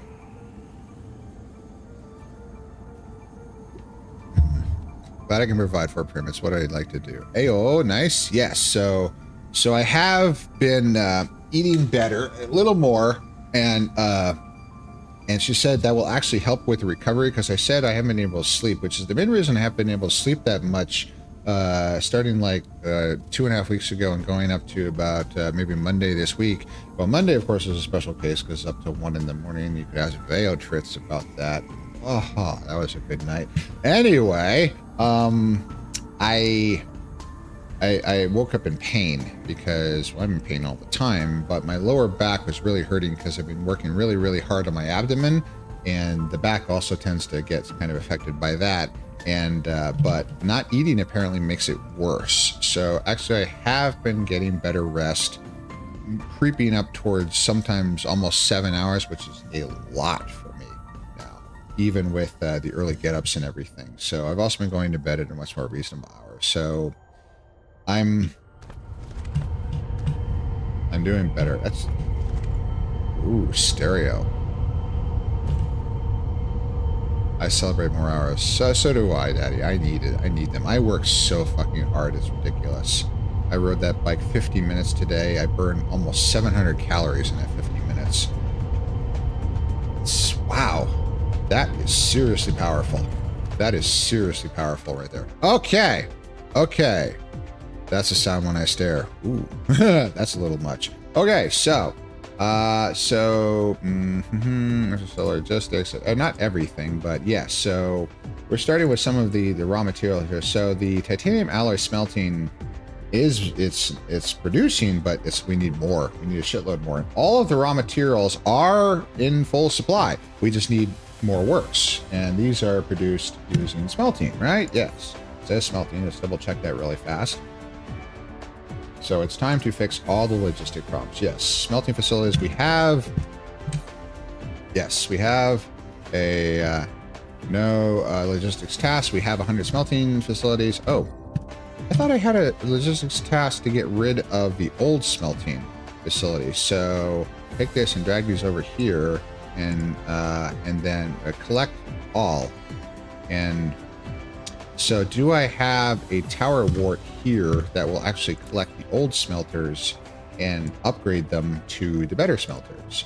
That is something that we should do because we're apparently upgrading smelters. We have the old smelters scattered all over the universe. And supply distributor though. 0. Why isn't it coming to either that or on the way? The bot might be on the way. So this is 50 tasks, middle click up center, no current tasks, settings panel, collect all, enter. There they go. And collecting. And so there are bots on the way to take away all of our old smelting thingamabobs. So we're good to go there. All right, so we have the new smelters. So this actually up here is a good spot to build another smelting works for the titanium alloy. Now the titanium alloy, how are we doing on which material is used more than the other? Lots of sulfuric acid, so we should double up the sulfuric. We should spit roast the sulfuric acid and everything else because it's 2 to 1 on those. So these spots are now coming and are taking away all of the old smelters, which will be upgraded to the new hotness smelter. And there they come, and there they go. And that has now freed up a nice little segment of logistics slots. So I need a tower, as everything starts with a tower. Too close, right there. Titanium, alloy, smelting. There we go. Okay. All right. So no power. Well, we'll fix that when we power the whole fucking assemblage. Takes titanium alloy. Oh god, the arrangement's different. There it is. Titanium billets, steel, and sulfuric acid. Titanium, and steel, command, and sulfuric acid, command, and provides titanium alloy. Here we go. And we have a little light. It's coming. It's probably just the distance. Maybe. We might have to smelt more titanium. We'll see. And we stack all of these. And I can actually do it up north. Yes. Okay. So.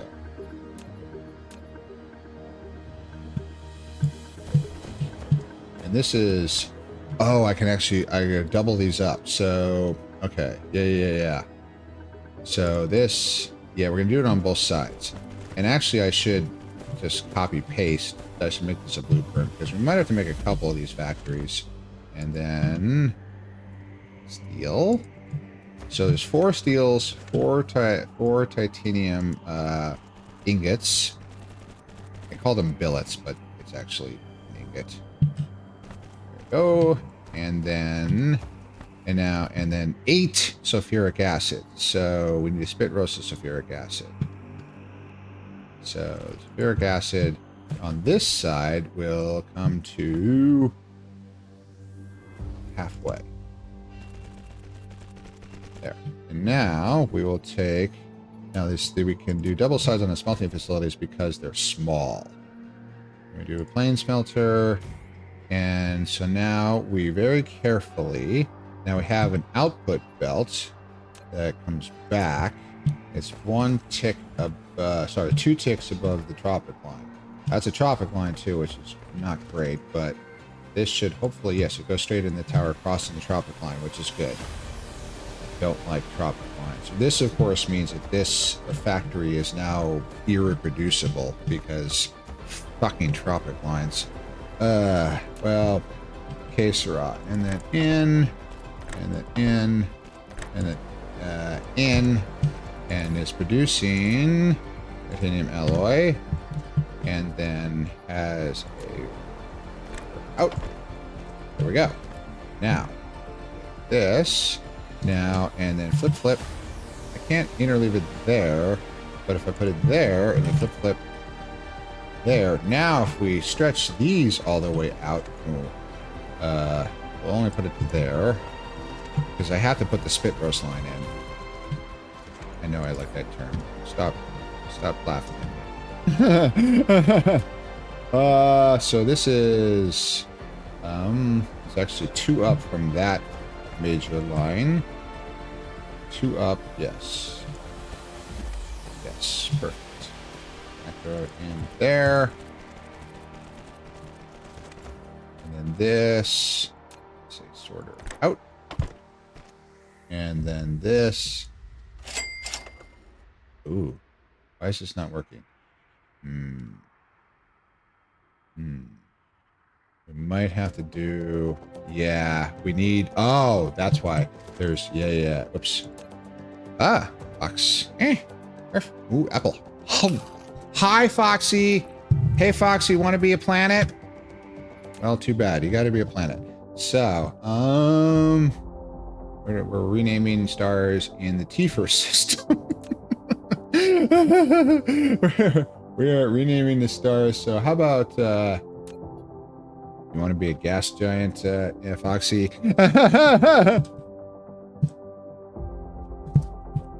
Congratulations, you're a gas giant. I'm not trying to imply anything, Foxy. I'm not trying to imply anything. I'm gassing it up. You are a gas giant. You're actually rich in both hydrogen and deuterium. Actually, I don't need deuterium so much because we moved on from deuterium fuel rods because we're using antimatter now.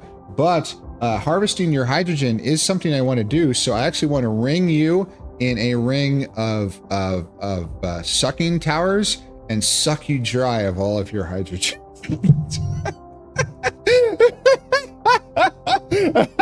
So yes, at some point we'll get that going. So we will suck you dry on a continuing basis. You're gonna suck me dry, huh? Yeah.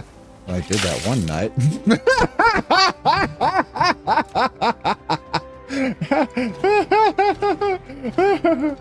Oh, this is so funny. Okay, so now if I so this shift click, there we go. So that rotate there, rotate there, rotate. It's not the most efficient means of building, but it's okay.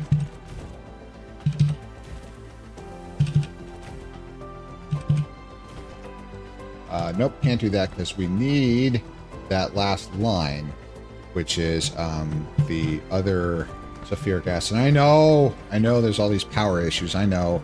We'll fix that in a second. Yeah. Else out. Sulfuric acid. Here, there, everywhere. Needs a this needs a stacker. Piler, whatever. Why the pilers aren't under logistics, I don't know. It's just one of those things.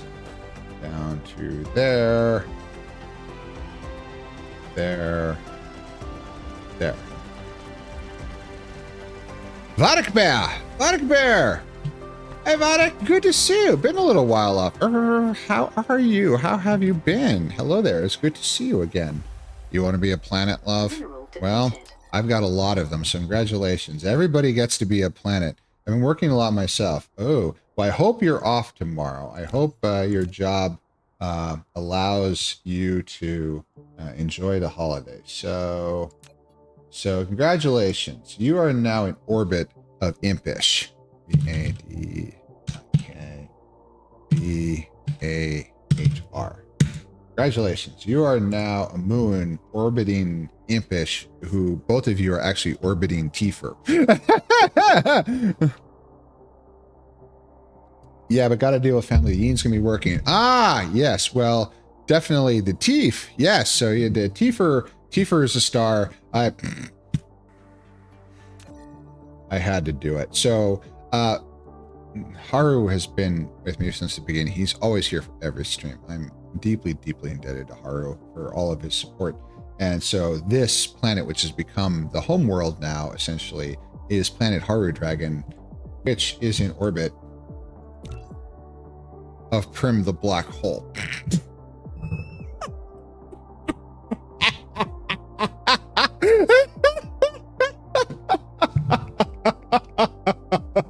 Okay, I'm stupid. I know. Accurate from what I hear. Oh, hi, Haru. Hi, Haru. So, yes. Haru, I think you're just back, but yes. So, yes, congratulations. The main factory work, the hub of all activity here to build all of these Dyson spheres in the star cluster, is found on planet Haru Dragon. I finally figured out after being a friggin' idiot for so long. But see, the idea was, oh geez, did you miss the stars? Did you? Hang on. I don't know if you were here, but check that out. We made stars. We made stars. This is either 19 or 20 artificial suns. Look at these things. That's really flipping something. These things are, and the thing is, these suckers are powerful.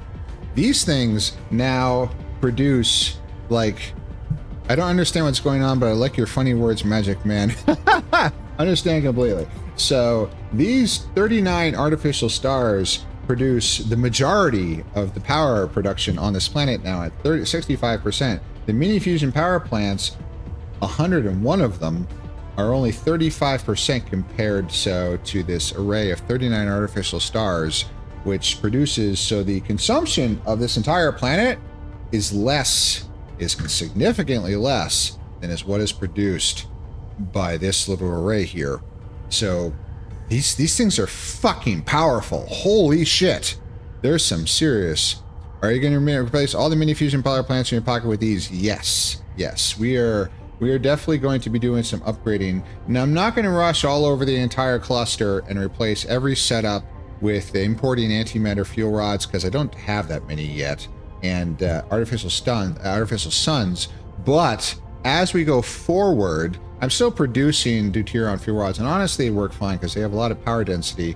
But the power density of these antimatter fuel rods is insane.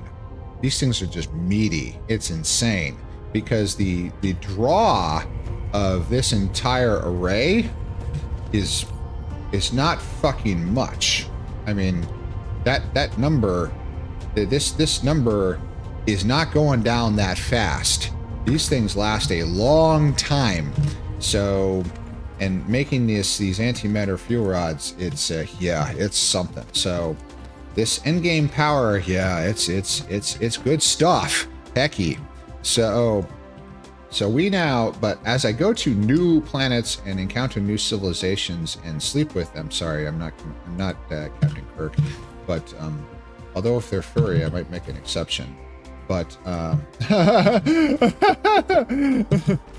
but we are, I'm going to just bring a star in my pocket and slap that down and fuel it up with just a few antimatter fuel rods, bring in a small source of them. And honestly, for like a mining world and something like that, one would be enough. Just one will probably be enough power to mine an entire planet, even with the bigger mining machines. These things are friggin' meaty. It is impressive as shit. Okay, that, and here we go. Now we have, so everything is lined up and is being fed and is in the output and all that. So these things are now all going. It's just only 10 a minute. These take 6 seconds a pop. So production of, so we are having a good amount. So the supplies of all of the raw materials are good. It's just, yeah, we need a shitload of titanium alloy. So we might need to make more. Let's see here. Interplanetary logistics. Titanium alloy. So there's now, including advanced mining, exclude advanced mining. Oh, the advanced mining machines count as towers. So that's why that thing is there. Ah, did not know that. Okay, so the titanium alloy, so there's 2 titanium alloy smelting. There's a lot of, so Rain Material Works has enough. This is not really backing up, nor is this one. Fuck it, we need more. Now, this has a tropic line, so I wonder if this will even let me do it. Let's see. So is it possible to just copy paste all this stuff we just built? Use now. Coordinate area is different than during creation. I can go right there, but of course that other thing is in the way. Wait. Ah, I put it over there. Oh god, I should save it. Grim, you idiot. See, this is not a good one to save because it's stuck across this fucking tropic line. The blueprint system in this game is not great. I'm only getting the one, right? Yes. Okay. So save blueprint, path blueprint, whatever. New blueprint. Is this the new blueprint? Yes. Okay. Fine. It's poorly named. It's poorly done. It's stuck on this tropic line. This has got so many problems, but it doesn't matter because I can just go over here and we can just make another one. So, blueprints, new blueprint. Yeah, because it wants to stick right on that tropic line. I can't put it there, but I can put it there. And voila. Now, the automatic construction off of a blueprint, I will admit, is nice. It's having the bots just go ham like this is pretty friggin' nice. So blueprints are good. It's just the problem is this game has so many problems with the fiddliness of these how things are arranged that it becomes an issue. Now we have planned ahead of time with these smelting facilities because it uses twice as much sulfuric acid as it does titanium ingots and steel. So we spit roasted sulfuric acid, so it gets twice as much. And so this is another one. This is also doing titanium and why smelting. Now, this is producing a significant quantity. So now we are still, let's see here. So it's still not really backing up. How much fucking titanium alloy do we need? Jesus Christ, a lot, apparently. Fuck it. You know? Oh, well, there's that in the way. I'm stuck with this one friggin' latitude. And the mining works over there. Ah, we can put it over here. Tropic lines. This is stupid to have to put it here, but you know what? Right, snuggle it right in there. Let's do it again. Okay, so now this is definitely a little. So it just needs. Wait, that's connected. It's got. Whoa! Here comes the bot breeding frenzy. So this is where we find out if we have a basic logistic issue because we have suddenly quadrupled all of our demand for titanium, steel, and sulfuric acid. And we are starting to run out of sulfuric acid. We're doing good on steel. We're pretty good on titanium, but sulfuric acid is a problem. So we now... Oh, I also need to name this. Titanium alloy smelting. All right, so what? Why? What for? What? Oh. I do not have enough belts. Okay, so in my inventory, we have belts on the way. So don't worry, nobody panic. So need bigger pumps. Yes. We need more vessels. So we are flying sulfuric acid across interstellar distances, some, I think, 30 light years. And we need more vessels flying back and forth full of sulfuric acid, which is a little silly, but hey, whatever it takes, you know? So I used up all of, okay, there it is. I had the belts, put the belts there, get the bots to fix this all up. Voila, we good. So we had a bit of a lack of stuff. So yes, we are a little short on the sulfuric acid department. So we have exposed, we're also a little short of titanium, so we can build another titanium smelting works, but it's once again, we have come to the issue of the fucking sulfuric acid. Oh yeah, demand, supply. So interstellar logistics, Haru Dragon here. We have it on the way. This one has another 9 ships worth on the way.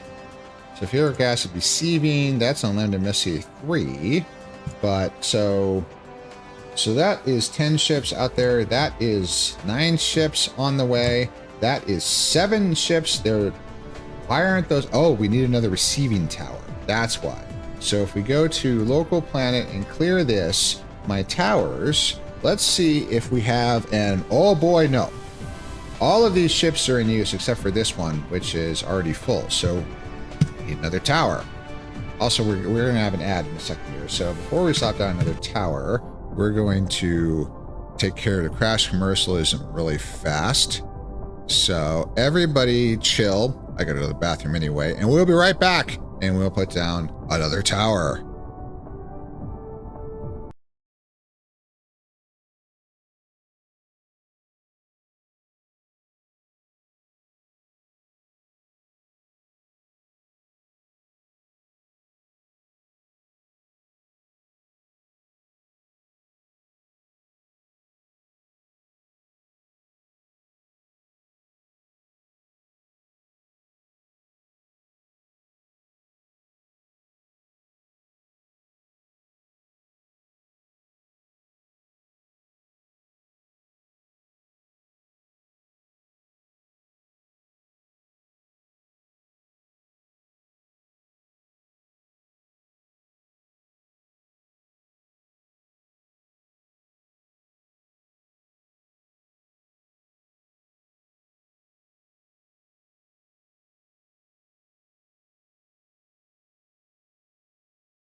Hi!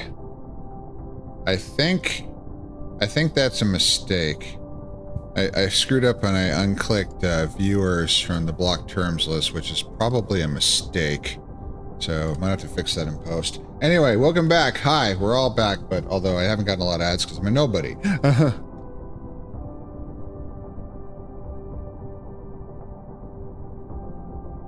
Yeah, I clicked on that. I just meant to delete the message, not the blocked term, but I don't know what the fuck I'm doing. Okay.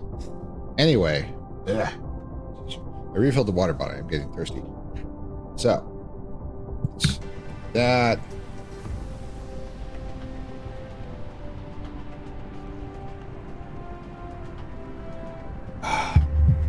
Thank you, Impish. I am the good boy. Okay. So, yes, we need more sulfuric acid. Now, they don't all necessarily have to be here, but it's kind of tradition that I am the good boy. Thank you very much, Fish. So it is kind of tradition that the big tower goes here at the polar region. So this is Black Hole Mark 7. This is Black Hole Mark 8.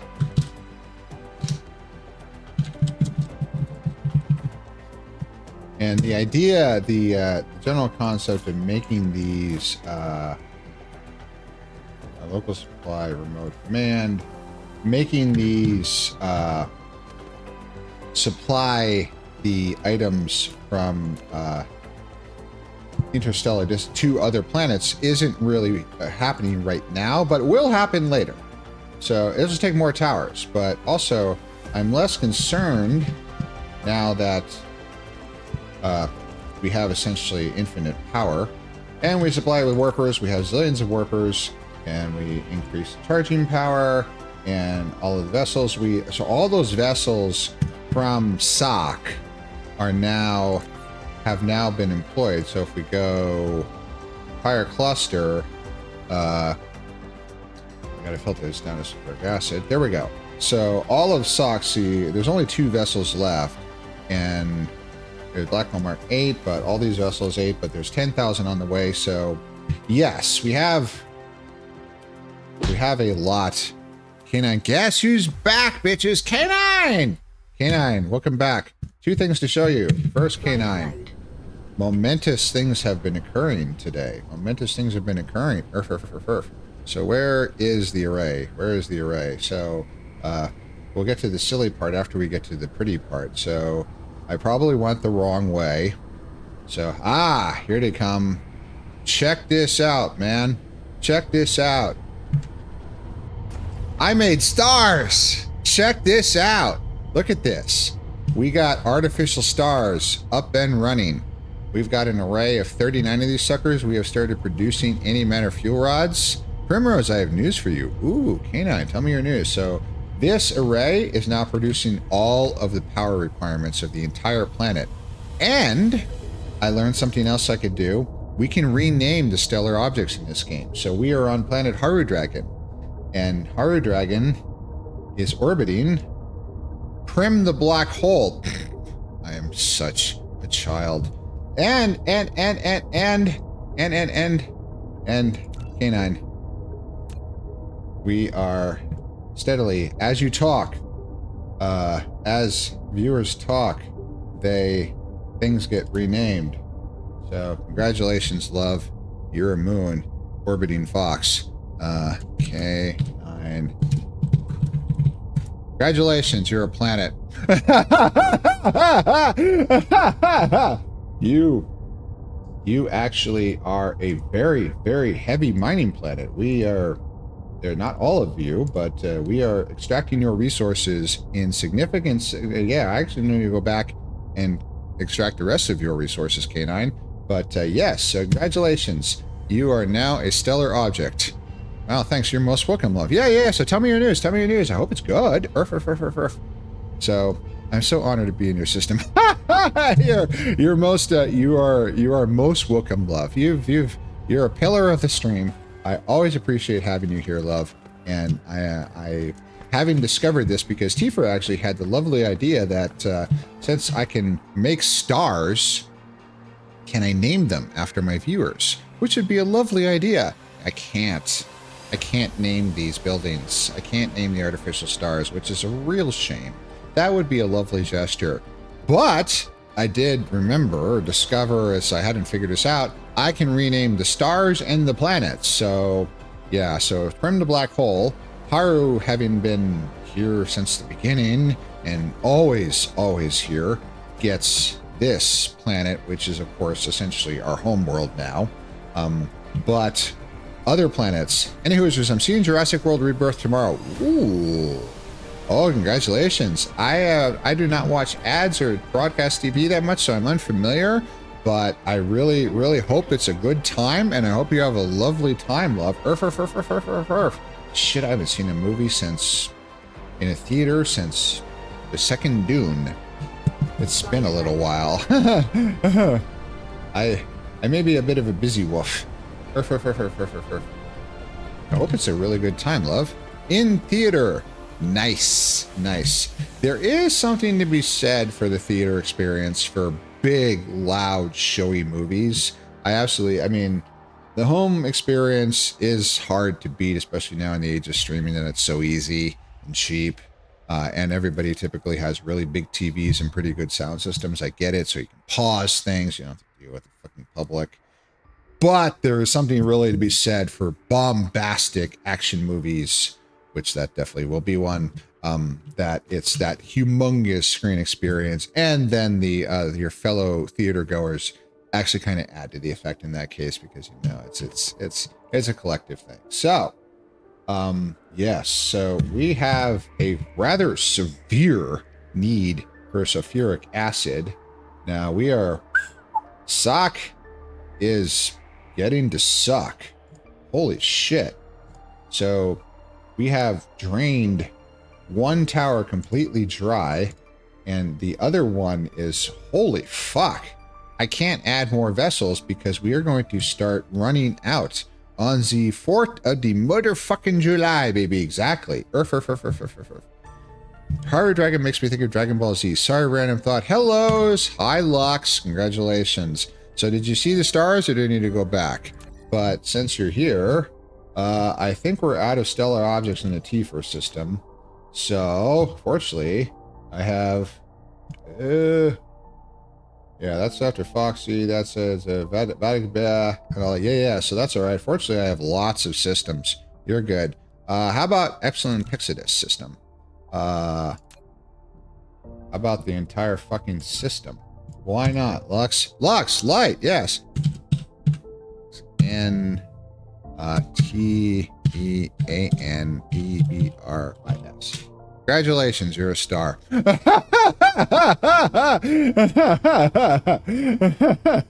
So, what are we mining around you? You're one of your planets, a gas giant. Oh, we're sucking the gas giant dry. That's what's going on here. Yeah, collection plan. Yeah.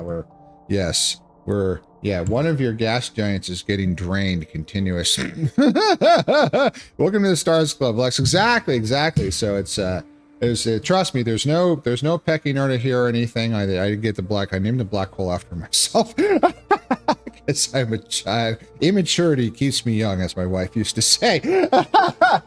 But no, there is a shitload of stellar objects in this star cluster. I am pretty sure that I can accommodate pretty much every single one of my viewers in. That's the best, though. Hey, heroes. It's the least I can do. I am old enough that I remember long and long ago, they had this silly thing where you could actually get a star named after you. Now, it was complete and utter gibberish. It was worthless. My mom bought a few of these for like my dad and I thought it was a nifty thing when I was a little kid and was stupid and had no sense. But obviously, the International Astronomical Union pays no attention whatsoever to these things, and there is no stellar object with my name actually out there. But I got a little certificate, and there's a company that had a ostensible database which is gone for decades, so that is no longer a purpose. I actually saw that was an explanation for the concept of the NFT, which is the dumbest fucking thing ever that fortunately died out because people are fucking stupid. But yes, but so likewise, in one Wolf's particular playthrough of a game, you've assigned the star name and all that. But still, it's the thought that counts. It's the thought that counts. Wait, I just realized something. Oh, uh-oh. But there is no particular pecking order in who gets a star and who gets a planet and all that. If you're the whole, doesn't make you the... Wow. A hole is the goal. Well, you know, I mean, I am a verse switch, so yes.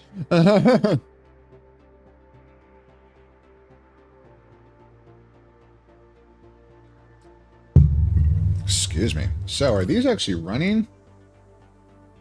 Yes. Is there a way to... I don't know. Do I want to shut off deuterium power generation or entirely the stellar? Because this is going at a rather significant rate. I don't know. Is it using both? I don't know. I mean, I'm supplying... Oh, maybe that's why we're not using that many antimatter fuel rods, because it's still running off the deuterium reactors. Honestly, I'm kind of okay with that, because antimatter's tough right now. We got to produce strange matter and crack the critical photons in the antimatter, so we'll figure that out later. So I can't put down more towers for sulfuric acid, because we are starting to run out of sulfuric acid back on SOC, which I haven't renamed yet. Yeah, fuck. We're sucking it dry. Holy shit. We have a problem. We need more. We need to pump more. I ringed that entire sulfuric acid ocean back on SOC with pumps. I think I may need to either go back to SOC and pump another ocean, which it probably has, or find another planet and set up a pumping operation there, because fuck, we need more sulfuric acid. This is what we're doing. We got power fixed. We got antimatter produced. It's now time to solve all the logistic problems. So yes, we need to go prospecting. Let's do a little interstellar prospecting, because SOC is a long way. SOC is 37 light years. It's a long fucking way. I need a closer source of sulfuric acid. So total resource of the the star system Tiefer has sulfuric acid. System Tiefer is much closer. It's only 5 light years away. We are going to set up a pumping operation at planets around in the Tiefer system. Now let's see here. What planet? Oh god, clicking on these. Let's see here. Gonna be a little difficult. Yes, planet Vadikba. Vadikba has sulfuric acid. So Vadikba needs setup. So we need the requisite materials for a field trip. So I've got my stars. I've got my towers. I've got my vessels. I've got my bots. I've got my belts. I need probably a few more. I've got 900. Might need a few more belts. Oh yeah. Actually, my acid sacs need drained. Yes, Vatic Bear, would you be okay if I was to suck out your fluids? I mean, honestly, I probably would do that, because apparently Ralston likes to do that, and I kind of take Ralston as a pretty good judge. Anyway, suck away. Absolutely wonderful. Yes, let's let me slide under the desk here. Okay, horny time Prim. Horny time Prim is fun time Prim. Yes, I'm a good boy. I'm a good boy. I enjoy both the sucking and the sucker. So I am, yes, I am the good boy. Earth. Lunar Fox, welcome to the Furry Running Club. My silly little stream here. Thank you so much for being here. I hope you enjoy your stay, and I hope what brought you here. A pleasure to see you, love. It's Lunar Fox, right? Not fox, not foe, or is it foe? How do you pronounce that, love? How is that icon? Squish, the little squished. Oh, that's cute. Welcome, Fox, Lunar Fox. Beautiful name, love. Absolutely spectacular name. My name is Primrose. I'm a wolf.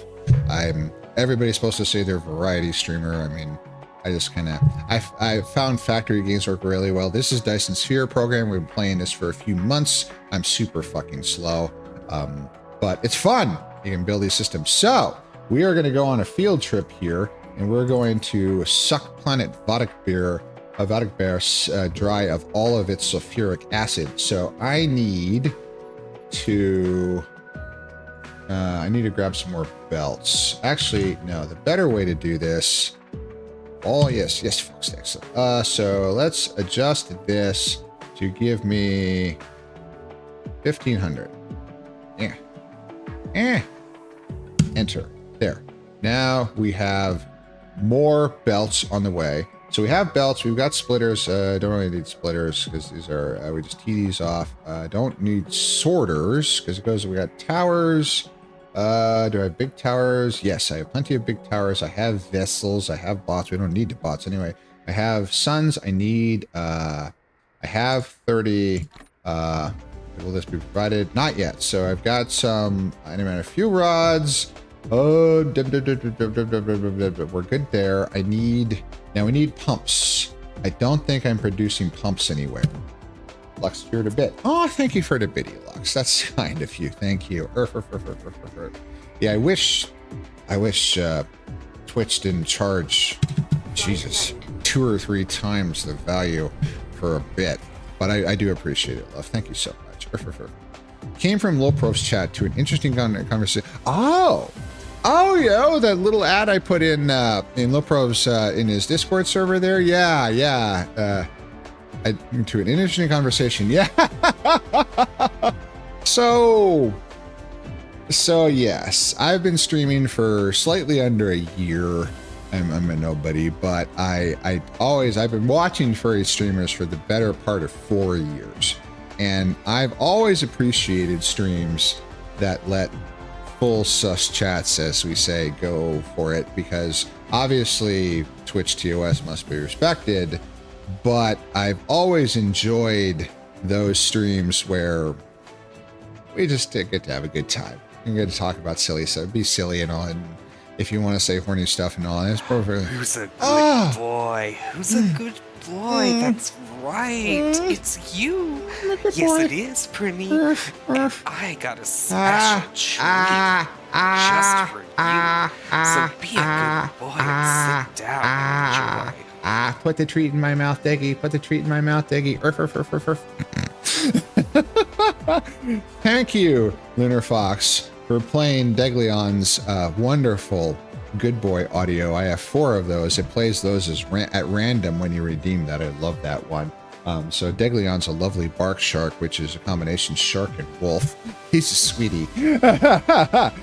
Anyway, and thank you, Lunar. Thank you so much. Oh, Lux, thank you for another 100 biddies. I truly appreciate that. Thank you so much. Not necessary, absolutely love, but I do appreciate it. So, yeah, so Lunar, obviously, you're coming from Loprov's chat. Loprov's, I made happy noises.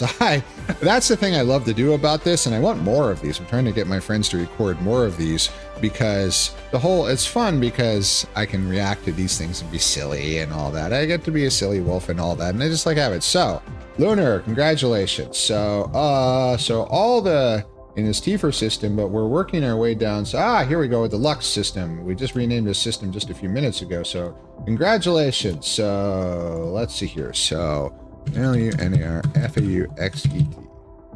Spell that right? Yes. Congratulations, love, you're a planet.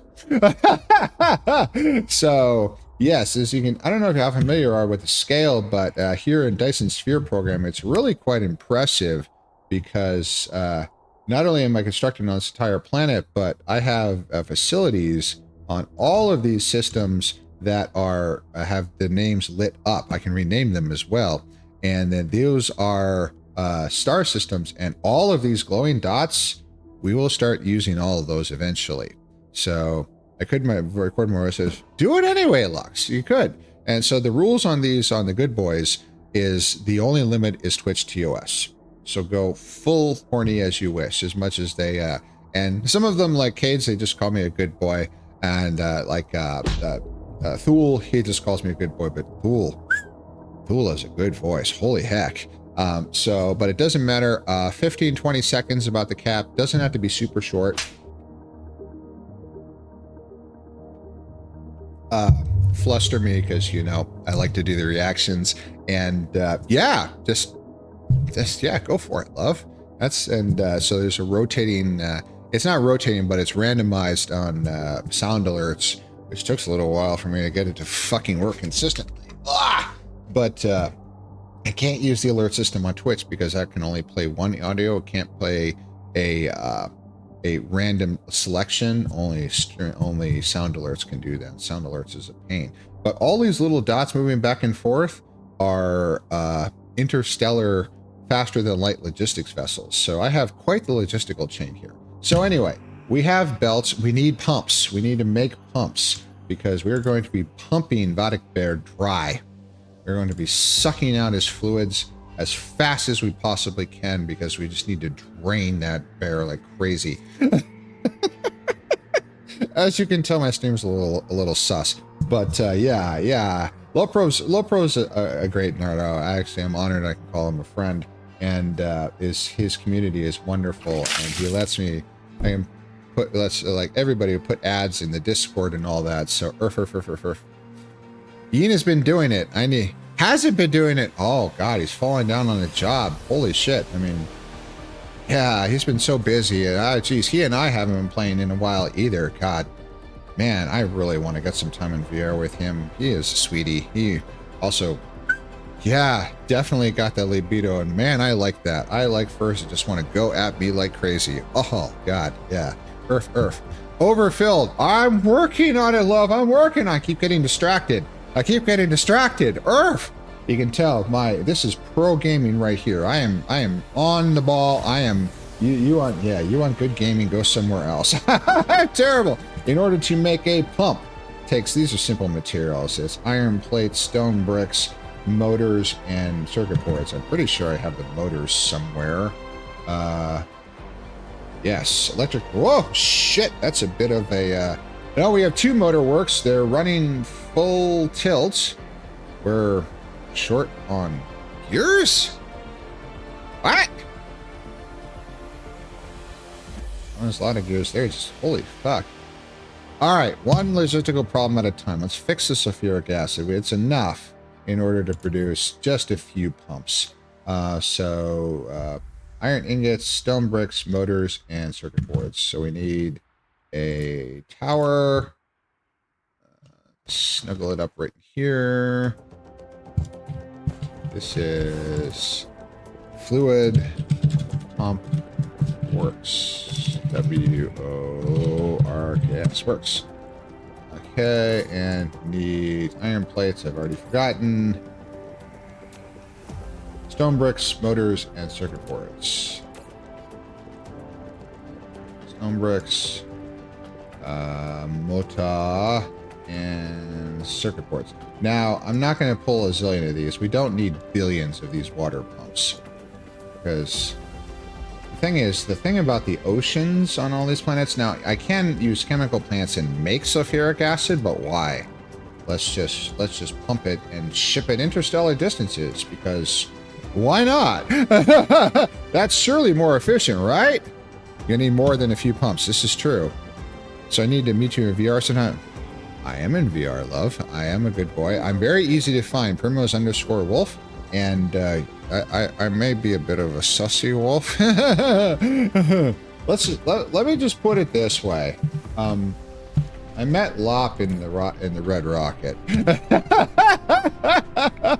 Red Rocket Club, so yeah, I'm a bit of a sussy wolf. I don't VR, sadly. Got a little too seasoned. Oh, I'm so sorry. Oh, God. Ouch. I am very lucky. I do not get motion sickness. I used to be an airline pilot, so it's a bit of a good thing that I don't, because my chosen profession would have been a bit of a problem. But yes, very, very common to get motion sickness in VR, and I am dreadfully sorry because I enjoy VR so much. So I wish I had an idea how to help, but sadly I do not. I am so sorry, but damn it, I'm sorry, because it's so great for furries. Hecky. Earth. Oh, fuck. There's Vodek Bear to say it. 2 green things. I'm sorry. Dreadfully sorry. 1,000 apologies. First of all, hydrate. Yes. Fix your damn posture. Third of all, hi.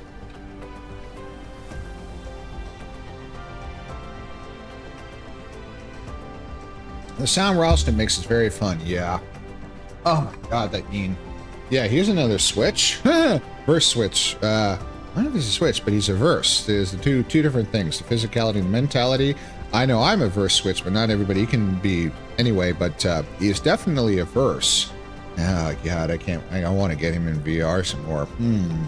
God, Earth. I see him do the hands-free trick. That is one I want to learn. I'm not there yet. All right, so focus, Prim. Iron plates. We don't need a lot. Well, we need yes, we need to suck Vodek Bear dry, but we don't need a lot of pumps to do that because Vodek Bear. I hate to tell this to you, love, but no matter how hard we suck, you're never gonna get drained because the oceans of any kind, water, sulfuric acid, whatever, are never actually go away, which is an interesting little thing. So a little lake that's not that big, we can ring it with pumps and it'll never actually run out. Wait, I'm not going to put it on that side. That's a waste. I'm going to put it on this other side. Do I have sufficient room for 2 belts? I do. Exactly 2 belts. So this is making water pumps, and we need to get the 4th product out, which is the circuit board. Take it there and run that out there.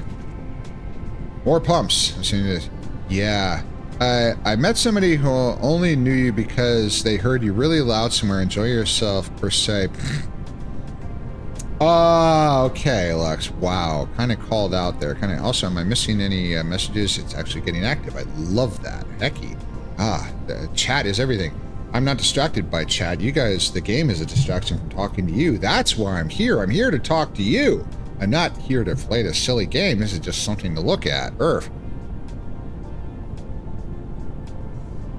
May talk to a doctor about, so Lunar suggesting that Vodek Bear. May talk to a doctor about Zofran, motion sickness med. Took that for a while and it helped me get my VR legs when started out, and now I've got almost 4,000 hours in VR and no issues. Holy fuck, Lunar Fox.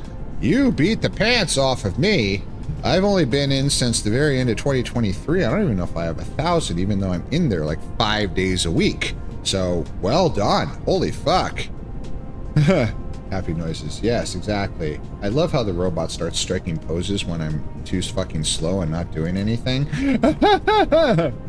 Okay, so we're going to run this down here, and we're going to... Oh, come on, take. There we go. We're going to jam it. So this tower is going to store the water pumps. Now, we don't need zillions of them. Like 400 is enough.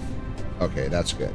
All right, so this is just, it's all right. So now let's get this party started here.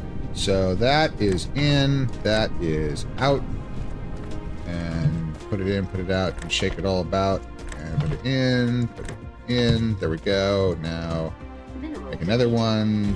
Make another one. Can I make another one? Yes. 4 is, whoop. What the heck? Ah, God, pie. Fuck. I need a pie. I ate a pie. I am Pan, so yeah, I need a pie. Anyway. Ow! I didn't deserve that. Ow! Fortunately, it landed on my head, so it's the hardest part, so it does no damage. Often the hardest part, sometimes not, but anyway. Started April 2023 and you have 4,000 hours. God damn. Ooh, more pie, different flavor. We'll see. Anyway, so you're in there a lot. I have a whole Ow. Ow. Okay, eventually we will get the hat. So I clarify safer work, but maybe you think, huh? Earth. Ah, ole, benvenido a stream de primrose.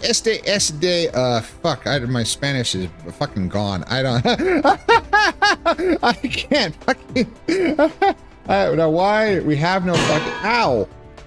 What have you done? I don't know. It's kind of what have I not done is the question. So did we actually produce any water pumps before I ran out of, so yes, I have 21. That's, I want some more before I fly. Oh, there's the box too. Good. Earth, can I make the box? Yes, I can get rid of the box. Okay, so we have no motors. Not what? Who have you done? Wow. Oh, also, Lux, you were saying, yes, I have a bit of a reputation. It's actually, I was kind of well deserved, because I have been in the in Setsuna Wolf's legendary Red Rocket Club for more than a year, almost a year now, I think. I am not a founding member, but I joined relatively close to when it started. So let me just put it this way. I defeat earmuff mode. I was doing 40 to 60 hours a week in VR for a year and a half, and I dialed it back a bit. I don't have a problem. Lunar, you could call it a problem, but really, it's so compelling. I would do it more, but I have to work. I have a full-time job. I've heard that actually. Oh yeah. Well, if you're in the rocket with me, you will. Trust me. I'm loud. I'm a loud wolf. So we have no motors. I really want to just go and suck Bodic Bear dry, but we also steel. That's a different problem. Why for we have no motors? I need more than 20. Fuck, it's a start. I actually was talking in the corner once. I told to calm down with how I said. Wow. That's, see, no one's ever told me to calm down. They've always just kind of been really, really, really surprised at how fucking loud I am. It gets excited. Yeah, I know the feeling. So why are these, she's got lots of raw materials. Why are these? So, let's see here. So electric motor works. Where are the motor works? Might need to make some more. Oh, that's pretty sad. It's only one side. Oh, thank you, Kenan.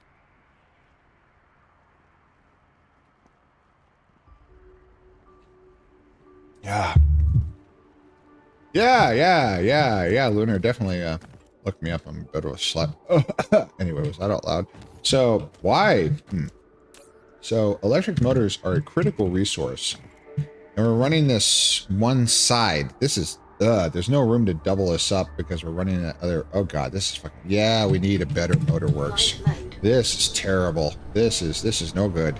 We need to fix that. Now we're going to run into raw material problems, but we'll get this started and then we'll fix that later. So yes, so Sylvatic Bear, you might have to wait a little bit. We're going to suck you, but we need to get the necessary materials in order to do suckage properly. So this is a bigger electric motor works. RIC MOTR works. Set drones and electric motors. These things are used a lot. So yeah, because it's used to make turbines, which are in fucking everything. So it's just iron plates, gears, and coils. Oops. Iron plates. Command. Gears. Watch us be short on all of these. Oh, God. And coils. No. We're short on all of them. Especially gears. How can I be short on gears? I have plenty of magnetic ring coils. We have magnets. That's good. But we're out of gears? Fuck me. Oh, God. And we're making electric motors. Oh, God. Okay. We're going to have to make so. We'll put this together, but yeah. See, this is what we do with logistics problems, is we fix them, and then we discover we have more. Oops. Screwed that up. So. Oh, yeah. 10 o'clock. I have an hour. Will we get out to drain Vodic Bear? Maybe?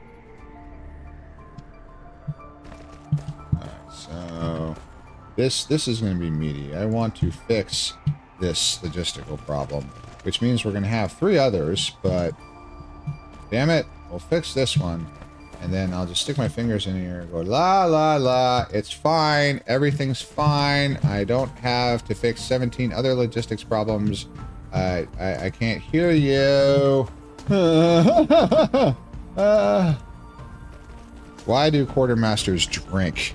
Oh, it's fun. I like being edged. Oh, okay. Okay. I do remember your first time here while Yin was literally doing that. Wow, you're... God, that was hot as fuck. Holy shit. Jeez Louise, I wish that was me. Anyway, moving on. Let's see here. I may be a bit of an needy wolf recently. Holy shit. It's been downright terminal. That goes in. And this is producing... This machine doesn't get to produce something like an artificial sun. It gets to produce electric motors. But you know what? Electric motors are critically fucking important. So, yeah. Yeah, we are short on stuff. This is a bit of a problem. Now, take this and rotate it around. Now, I can't interleave it directly, but I can go right there. And then one out of the side that major line. And put another input belt here. There. Go. Okay, as a fat headache, big day tomorrow, but I'm gonna suck it up and deal with it. K9, you constantly tell me to drink more water. Definitely do that. That's and take a little Tylenol to help with the but water, earth. I figured we could team up. You and VR, me and IRL, we make a Yin's Tones Girls. Oh, we got to spit them. Yeah, I'd be down. I'd be down. Earth. A good boy. I need to do more fur visits. Horny fucking bastard. And a bit needy for a while. Then I need to do an output here. Prim, you're such a good boy. Thanks, Cade. I am a good boy. Thank you, Lunar. Earth. I appreciate that. And click. There we go. So collide. Now. Rotate. Now, if I start getting the placement right, maybe. Let's not do 20 of them. Let's do 2 and see if I didn't. Nope, it's correct. Okay, so now we can fill it all the way in. Rotate. And then, yes, we have now properly interleaved that we can stuff all these in. There we go. That's the stuff we need to see. Earth. No water, it's too bland. K9. Water is good for you. I happen to like water. I'm definitely a water wolf. Of course, I also drink roughly 2 gallons a day. For multiple reasons. The primary, of course, is that I am a marathon runner. I lift weights. I do biking. I do swimming. I do I exercise like crazy. I'd rather orange juice. Wolves do love their water. I like swimming. Actually, no, not the water sport. Sorry. Not my cup of tea, literally. I am not a thirsty flower. Unlike many in this fandom. Holy fuck. Alright, so there's 74. That's enough. We go here, which is... Oh, it's right here. How convenient. So, we now have... Alright, so it's... We definitely... Okay. Finally, because we're starting to run out of time. So, if I go and Planet Vodic Bear... so we go to the star map, and the logistics map won't help me here. So we go to the T-First system, I go to view, and I go to Planet Vodic Bear, which has... so Impish is the ice giant, but Planet Vodic... it's a little hard. Planet Vodic Bear has its ferric acid, so we will set that as the indicator And we definitely, I have, oh yeah, I've got antimatter fuel rods. So, all right, field trip. All right, we've got all of our stuff. Now we just need to clear a little bit now as we get away from planet Haru Dragon. And where the fuck is it? Where is that black hole? It's is it behind the planet? There it is. That's me. I'm the black hole. I'm so childish. It's ridiculous. Okay.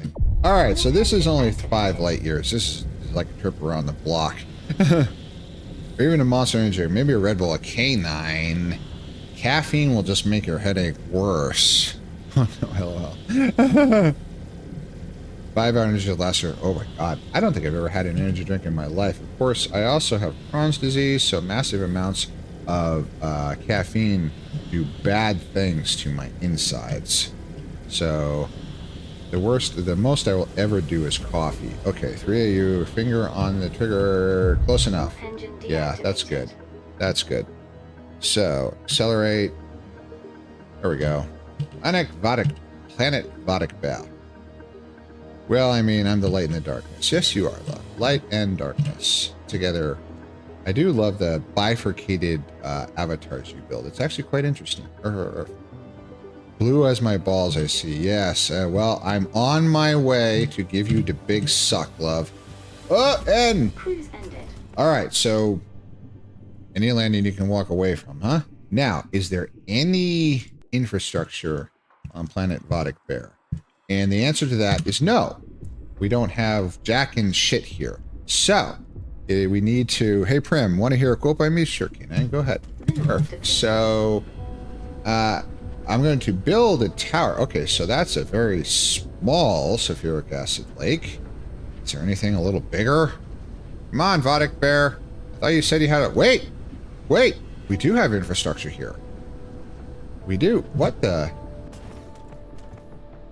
hell? Is this it? Is this literally the only thing here? Warpers and deuterium fuel rods and... But you're a black hole here. Sounds like a darkness and not in a current... Oh, God. Yeah. Well, I'm a big black hole. Even in dark... Oh. Even in darkness, the moon shines a light. So that could be interpreted very, very sus for terms of moon, but actually it's a very lovely phrase. Okay, thank you so much. That's just quite nice. So I have this tower. Is there nothing else? I must have thought about starting a mining operation here. I mean, this is a very rich world. Oh, that's a fat lake right there. That's 2. That's where we're mining, right over there. So it's down this way. Yeah. So what we're gonna do is we're going to pump Vodic Bear dry. We're gonna suck it dry and freshly So this is convenient because we have a tower infrastructure, so I don't need to. I mean, it's moving. So we can't swim in the sulfuric acid. So the water animation is done imperfectly because it just moves the lower texture below the water, but this is a factory game. Give me a break. So I'm not particularly concerned here. So collecting water pump. So yes, we're going to jam liquid source required. Can I turn that this way? There. I'm going to get as many of these pumps around every single one of these lakes as I possibly can, because the idea, they all collect at the exact same rate. It's just a matter that it has access to the fluid. Glide. So we just need to get as many of them as we possibly can, ringed around as many of these lakes as we possibly can, and then we will just a very simple belt system all the way around here.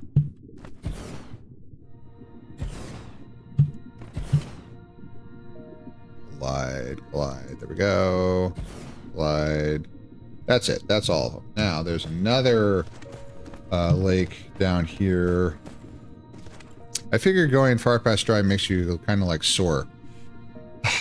I don't know personally, but I highly suspect, yes. Or maybe repairs are needed after there's just air in the lines. I don't think it ever gets that dry. Oh, it does, but it's worth it. Well, there have been nights in VR. So I'm an old wolf. After I think like 4, God, I was a bit sore. So this is a water source. It looks almost like lava, but I'm pretty sure it's full of sulfuric acid. So let's suck it. Rotate. There we go. Fluid source, foundation. Fortunately, I have that. Go. Pump.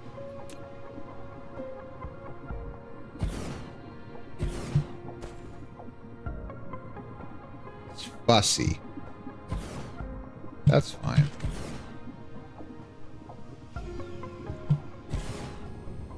I don't want to...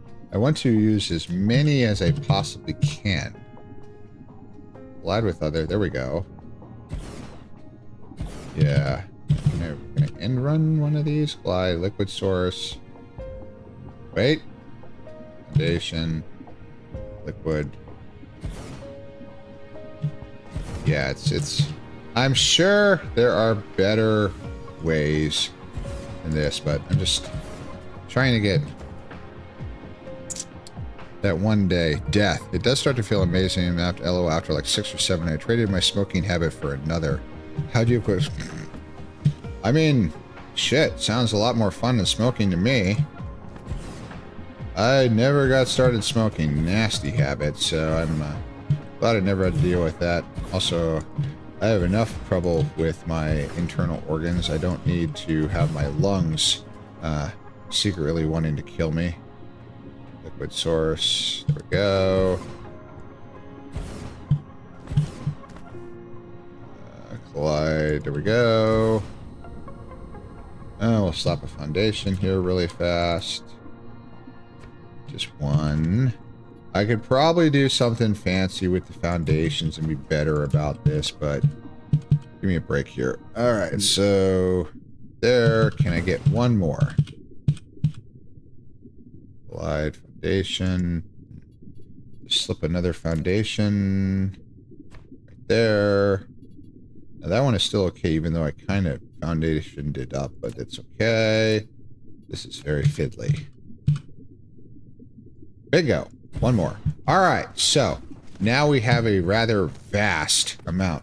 Now, also, I have these ridiculous things. This is the God's own mining machines. Now, I don't want to... Can I get all of it? No. I can get most of it. No vein left behind. So...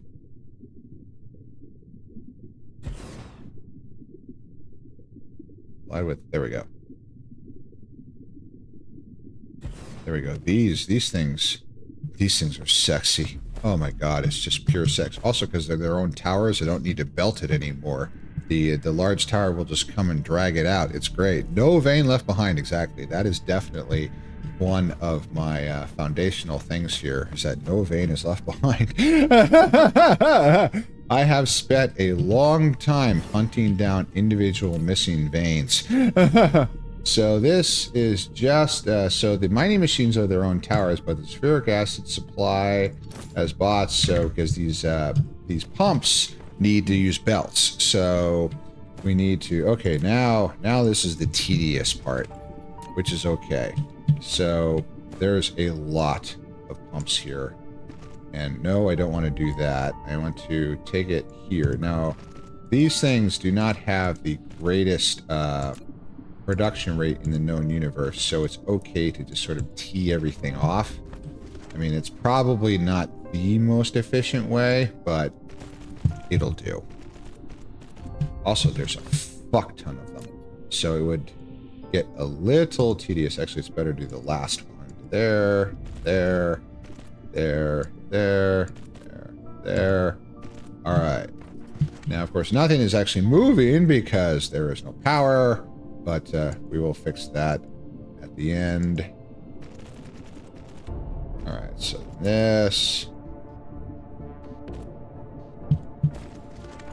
And this we'll do here, here, there.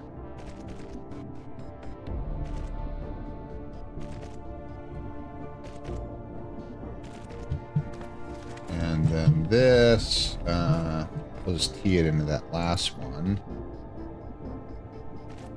Now, this might not be the most efficient, but I think it'll do to start.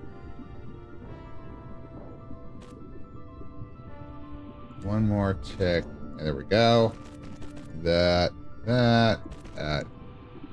There. Save a few belts. I still have a shitload. All right. That's one array. Next. This one's a little bigger. So we'll start at the very end here. And we'll just take it all the way out. Actually, no, that'd be a bit of a waste. So we'll take it here, here, here, here, here. I do love the music in this game. It's really, really nice. There we go. All right, now.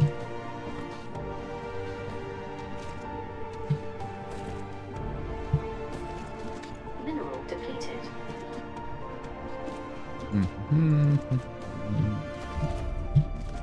Ooh, that's.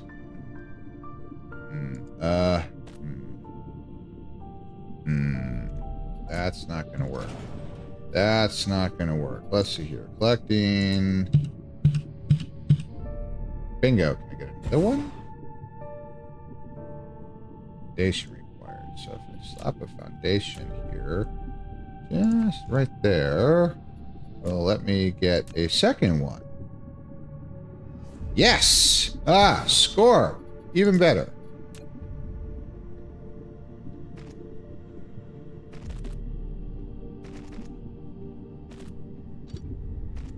Go. Excellent. All right, moving on.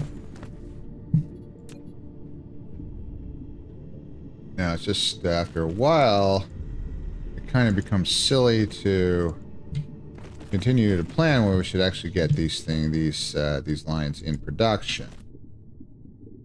That down there, and run this. Ah, take this out to there and slam it into the tower.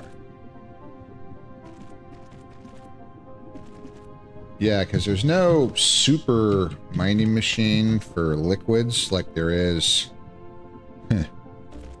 So there's no super sucker like there is for the ore, where the ore veins get the advanced mining machines that have a vast mining rate, and also it forms its own tower, so the logistics drones from the big interstellar tower will actually come out to the mining machine and extract it, which is really quite something. Which is good, because then it becomes much, much faster to just denude a planet of its resources, which here at the end game is really something that needs to happen. So, all right, so that's all of that. Now, where to F is... Oops. Where to F is that tower? Oh, it's over there. Okay, so we're going to have to run ourselves a long-distance power line. That's fine. I could have taken it the other way, too, but whatever. I hope I brought power poles with me. That would have been a very stupid... Nope, I did bring power poles. Okay, that's good. So...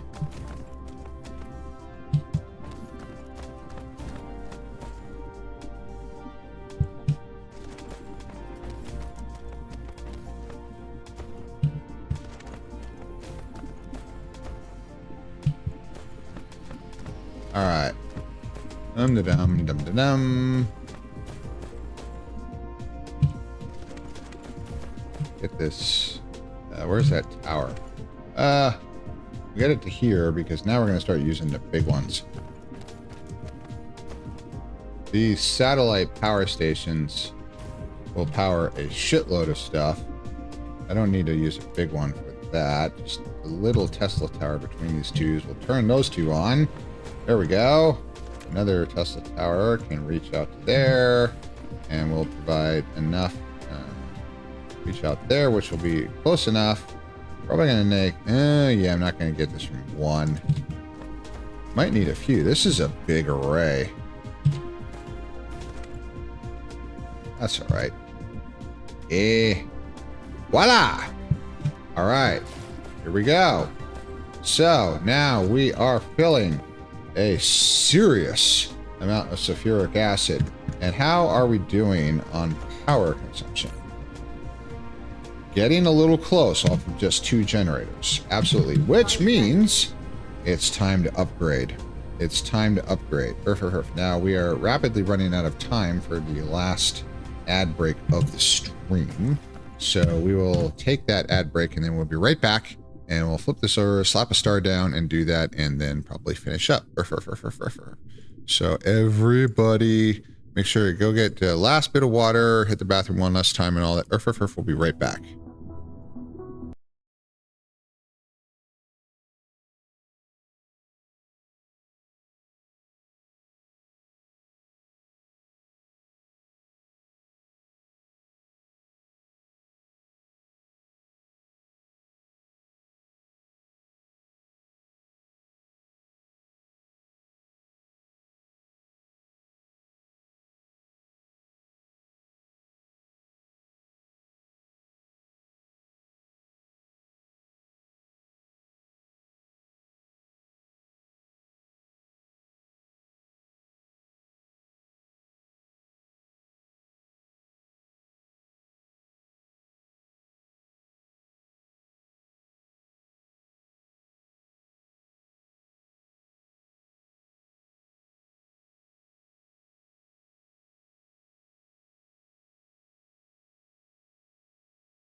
Hi, we're back. That's a damn good song. Okay. All right, so now let me turn on fuel rods in here a lot. Turn that down. Okay, so yeah, it's time to get serious with the power. Actually, these aren't power. It's a Cosmo thing. I don't know why, but one powered by will suddenly our grid load problems have gone away. Suddenly one artificial star is just annihilates. So that's enough. So here at the tower, so we're not going to have any more. We're going to bring in antimatter fuel rods. I don't know if I'm actually putting antimatter fuel rods. Where the fuck are they on the network? So take that down really, really low. Remote command. I don't know if we actually put any back at the Black Hole Mart, so that's actually something we should fix. But that's actually, so I can fix that actually remotely. Interstellar disks. I cut this down and go to from the Black Hole system. So let's see here. 7 of 10. This one actually has some space. So what we can do is we can go antimatter fuel rods, remote supply, local demand, which will thank you, Ergolivis. Just what canines love. Loud noises and explosions. Well, how perfect and appropriate here that this is almost the 4th of July here in the United States. So we have a decent amount of antimatter fuel rods. So this is, so now we have 1,000 on the way. So I'm pretty sure I haven't. Can I just antimatter fuel rods? Oops. No, I have to feed it with a sorter, which is fine. So take that in. Good. Now, if we just put another one, like 3, I think that will be enough power, probably to run the entire planet, even if we yeah, this is now a lot of power. This is 20 times the power consumption of the entire fucking planet. So so we have some deuterium fuel rods, which is fine. Those will get used down, but we are going to sulfuric acid, remote supply, local demand. Fly all of that over from the tower, and also we have some titanium ore that local demand. Now we're going to need more towers, many more towers, because the whole point of this exercise was to fix the supply of sulfuric acid once and for all. So we just slapped down more towers. Now this is interstellar station, so we are on planet Vadik Bear. So this is planet, yes, this is planet Vadik Bear. So VADIK 1, and this is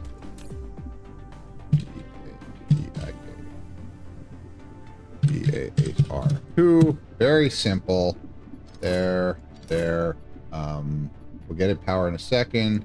Charge that all the way up because we now have a lot of power. Max charging power full. So, and then we just grab a power tower there. Voila. And then this is also going to supply sulfuric acid. Local demand. All the sulfuric acid. There we go. Now, planet Vladimir is, so we have sulfuric acid. Now we don't have a demand for sulfuric acid right now. We're going to. While we're here, we're not actually going to get back. But so we've got, so the deuterium, we have antimatter fuel rods. We will never run out. Now, eventually, we will run out of deuterium fuel rods, but this will take a while. Honestly, I'm not too broken up about one slot. So each of these is also going to do the various ores, local demand, which is fine. And then, oh, it needs warpers. It needs warpers. So we're running a little low on belts. Fortunately, I think that's about it. So, congratulations, Zodic Bear. We are now proceeding to suck you dry. And now we just load this up with warpers. Now we don't want to make the distance of these too far because that makes the belts longer. Let's do another one. Another big tower. Actually, let's see if we can snuggle it in there somehow. Can I get that in the... too close. Bingo.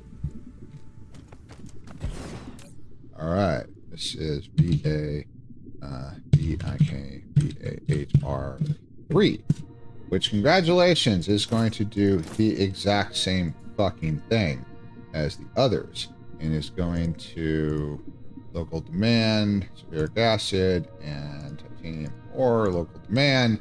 Now, that one tower is not enough for all of this, but that's okay. And then we tee off these warpers. Just very simple. Oop, that's, I guess we need a splitter. That's fine. Dismantle a few facilities here and slap down. I know. I'm a logistical nightmare. And fine. I'll do it right. There we go. Voila. There we go. Now it's correct. So now we have 3 full towers loaded up with warpers, and definitely not enough so the sulfuric acid. So we might actually need another tower down here. Oh, so what's the limiting factor? Is it the tower? No, it's the pumps. We are pumping, and it's not the belts. These belts are it's not fully saturated. There are gaps. So the logistical chain of the belts is not the problem. It's just pumps. So it is this is almost over, and I can't go super long, despite the fact, unfortunately, that it is a holiday tomorrow. I can't stay up super late and stream longer as much as I would love to, because I have to run. So I have to be up at 7, because if I try to go any later, I will fry. It is where I live is very, very warm. Holy shit. So it's not the permanent black hole system. We need local planet. So this one is full, but Vodic Bear 2. So what did we just fucking mine? This is copper. I just fucking forgot what we're doing. So this is also going to supply copper ore, remote supply, local demand, and also insufficient logistics. What? Copper, local demand. Here we go. So as these mine, so yes, so we are going to mine everything, and as we discover, man, this is pathetic. Is that actually a drainable lake? I guess it is. Fine. Collecting. Jeez Louise, that's going to be hard to actually get anything out, but we can get something. We can get a few more pumps going out of these pathetic little lakes. Actually, that we can probably get another one in there. And we're never gonna make it back tonight, but that's okay, because the whole point of fixing these logistical issues, the foundation is to, yeah, so we got to be careful, because it is absolutely possible to close up the lake, that we can never collide with their object. I don't know if I can even end run these. Glide. Wait. Saw one. There's one. That's 2. That's it. That's all we get. Jeez Louise, this one is so sad. I don't think it's even worth it. Then I have to belt this. I'm probably going to run out of belts. Not going to... Oh boy, that's going to be tricky. We'll see. I might start running out of belts. Well, I could just... You know what I could do? 958 Huron fuel rods. What is the stack on these rods? I don't know. Let's find out, because I have a relatively decent amount of inventory slots. What's the worst that could happen? Famous last words right there. So we have plenty of power. So we don't need the deuterions. So if I take all these deuterion fuel rods, how that no. They only jeez Louise, that's pretty sad. Okay, we do a different thing. We do a box. Run a box and use it as a little buffer here. And we take all of these deuterion fuel rods and we stick them in there. And then what I'm going to do is I'm going to take, I just want to take out of this tower. Oops. Fuck that up. I want to free up the slots in the import belt so I don't have to fly back manually. Here on fuel rods and put it there and then go there and then cut. No chain delete. No, not the whole tower. Right there. Right. Now we have removed that output, and now we will just have a buffer here to extract everything. There we go. Yeah, so that would pull everything out of the tower. Oops. No. And, well, as much as almost all of them. Fine, I'll just take the rest myself. That's fine. Okay, now that they're all out of the tower, we can reverse this sorter. Trust me, there's a plan to this madness. I swear. I know what I'm doing. No, actually, voice overlay. Prim does not know what he's doing. Do not delete the tower, you stupid wolf. There we go. Now, we will still run these, no, that. We'll still run these generators off of that. There we go. There we go. Now I wonder, can I, yes, I can get more in the generator. Good. So these generators will very, very slowly burn these all away. The point of this whole fucking exercise was that now that it's empty, I can clear this out. And we can bring in tier 3 belts. Not many. Just like 1,000. Local supply, but remote. Man, have a logistics ship fly me some more fucking belts so I don't have to fly back. Oh, and now that I was remembering, because I'm a fucking idiot, here in the Tifa system, I think I still have Dice Fox, Canine Wolf Gamer, and Empress. No, we ran out in the Tifa system, so we're putting it in the Lux system. But Ergolavis, actually, Ergolavis, you've been super, super helpful with this game and all that, and you've done several.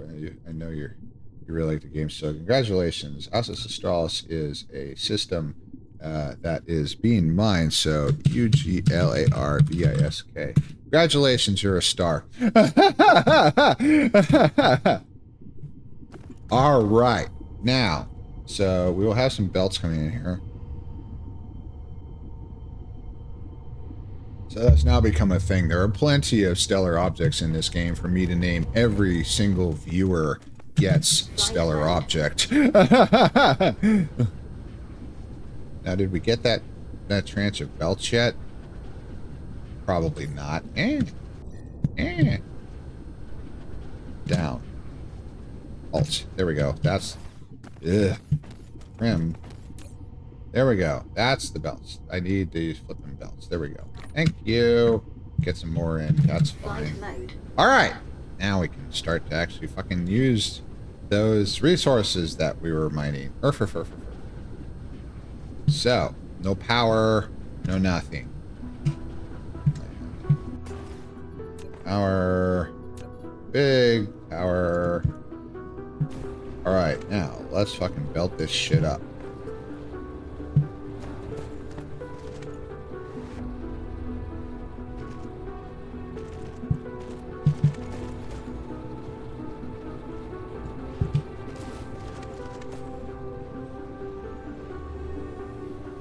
Just tee it off. This is spaghetti at its purest, ugliest form, but the pull rate of these pumps is not very large.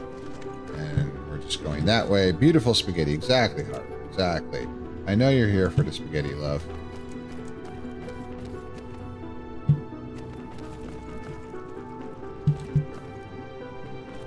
I know it's out of building range, but if you fill in this stuff closer, then I will go and let you guys fill in the rest of it. There you go. And get that one tick over and slap it right in the tower.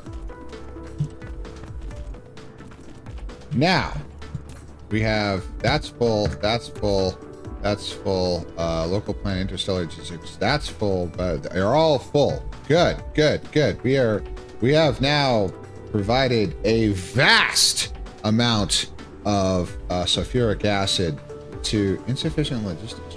Why? I don't understand why I keep saying that. I do not have any more logistics drones. That's an interesting thing. Well, that's okay. So we're almost done. There's only 15 minutes left in stream, more or less. I wish I could stay on. But while we're here, we should just solve some fucking logistical problems, which all are predicated eventually and finally on ore.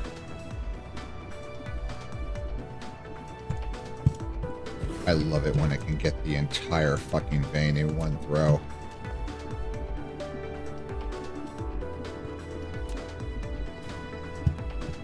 Bam. That's so great. So we have copper, we have titanium, so we're serving up copper and titanium.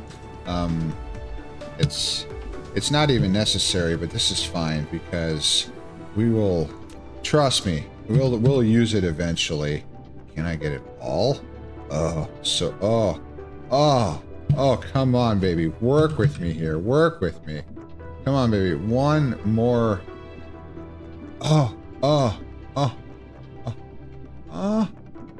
no. No. Damn it. Denied. Oh, I hate it when that happens. There we go. That's all of them. Okay, we're good. Okay, so get a power tower here. And get a long-range tower. Connect up. There we go. And those are running. Now, with those 3 artificial suns, laughable. Laughable that we will ever run out of power on this planet, no matter how many of these fucking mining machines I use.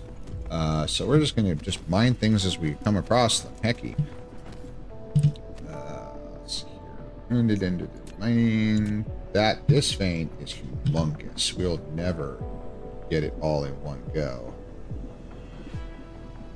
Oh.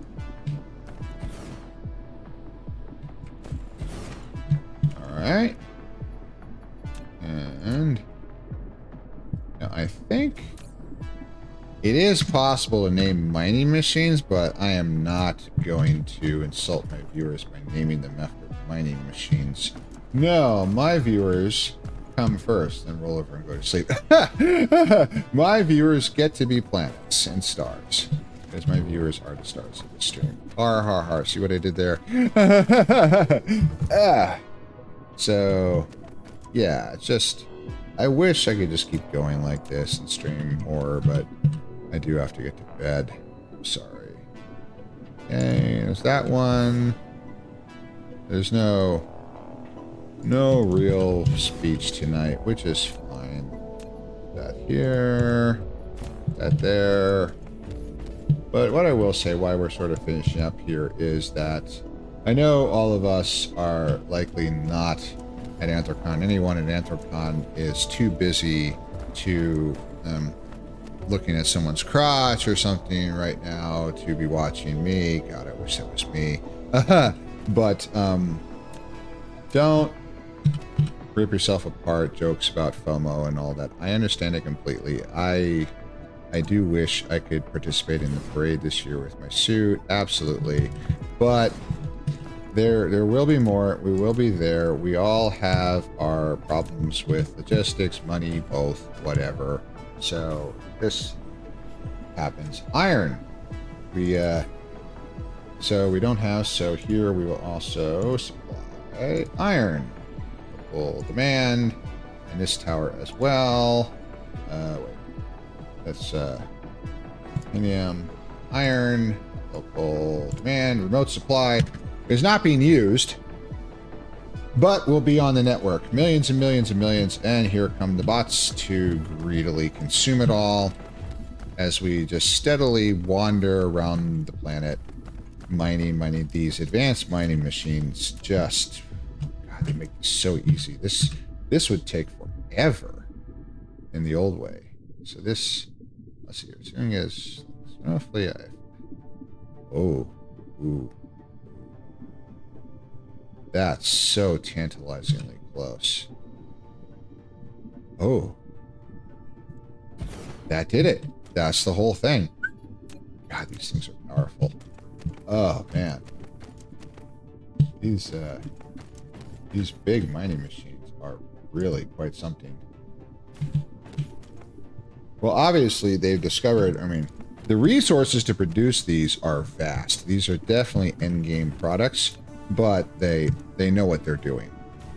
Because the vast, enormous resource requirements at the end game, it would start to get very, very tedious to produce all the careful belting and the assemblages of 7 to 10 mining machines per vein got to be ridiculous. And it was fine in the early game. I mean, everybody appreciates a good set of spaghetti, especially Haru here, but it would start to wear after a while. So now that we're just going in here and just dragging planet after planet dry, it's much, much better to just be able to slap these down and call it good.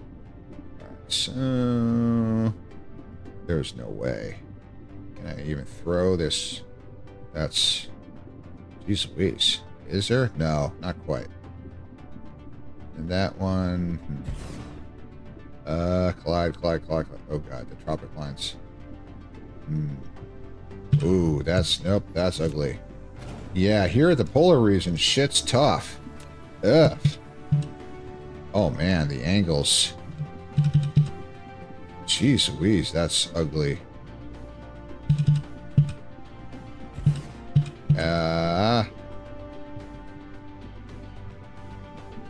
Oh my god, that's hideous. Oh my god, this is difficult. The poles. Tropic lines, exactly, Haru. You know my pain. Oh my god, this is going to give me heartburn and a half. Okay, so we got to do it. Yeah, see the angles here. This is just brutal.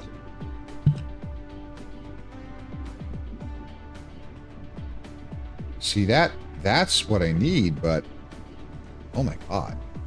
This is ridiculous. See, I can't collide. Wait. That collides. Shit. Alright. It's gonna... This is not going to be easy. How many can I...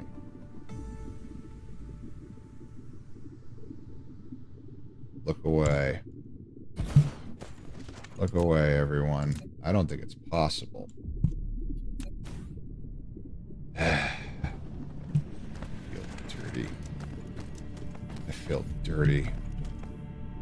I mean, I know it had to be done, but still, that doesn't make it better.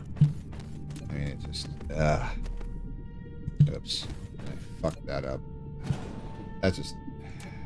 I mean, yes. Yes, we had to do it. I know, but that has been the justification for so much evil. We had to. Yes, I know. You had to, but... I mean, so much pain has come from those words. We had to. Right. That's just... You're just making yourself feel more comfortable. We will never mention that mine station again. Yes, I know. We all have things that we are not. But sadly, despite it being essentially justification for some of the most evil things ever committed in history, the phrase, "it had to be done," sometimes does apply. Here I am talking about setting up a mining station in a space game like I'm trying to justify the Holocaust.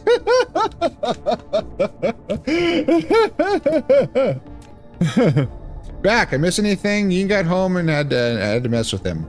Vodek Bear, welcome back. So here we are on Planet Vodek Bear, and we are not only sucking you dry in large amounts. So we have significant arrays of water pumps draining your sulfuric acid oceans.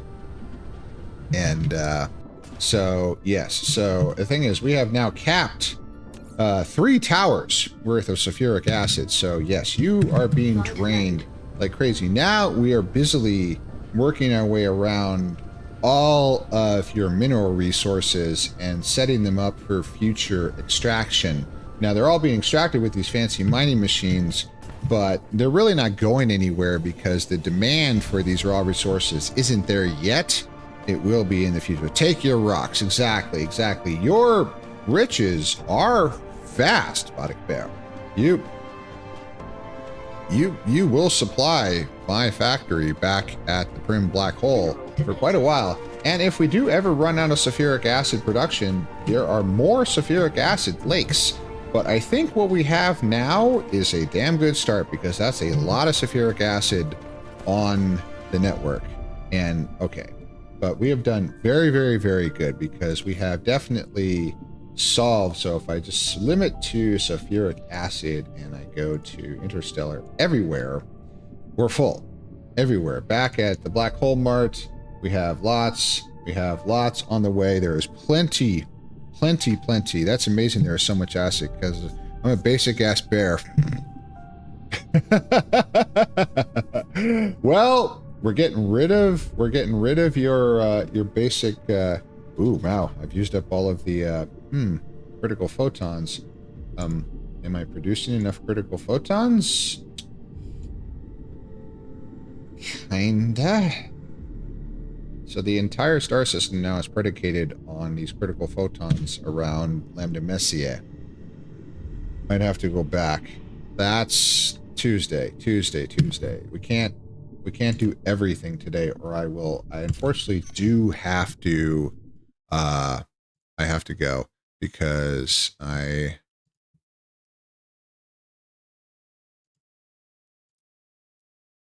have to run tomorrow.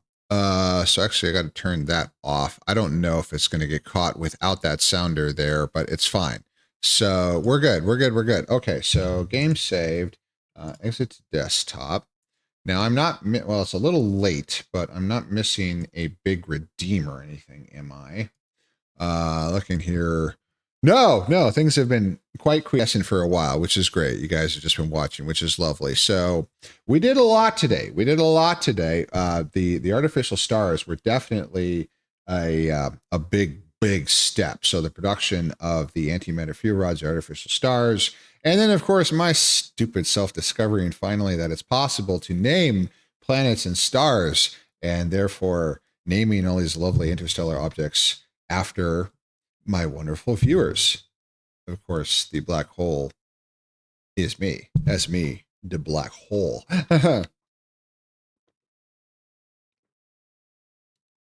Should I redeem in the Ean? Yes, I want to redeem in the Ean. Or for her. I'll have to get him on Twitch here at some point, but God, I want to see him in VR so bad.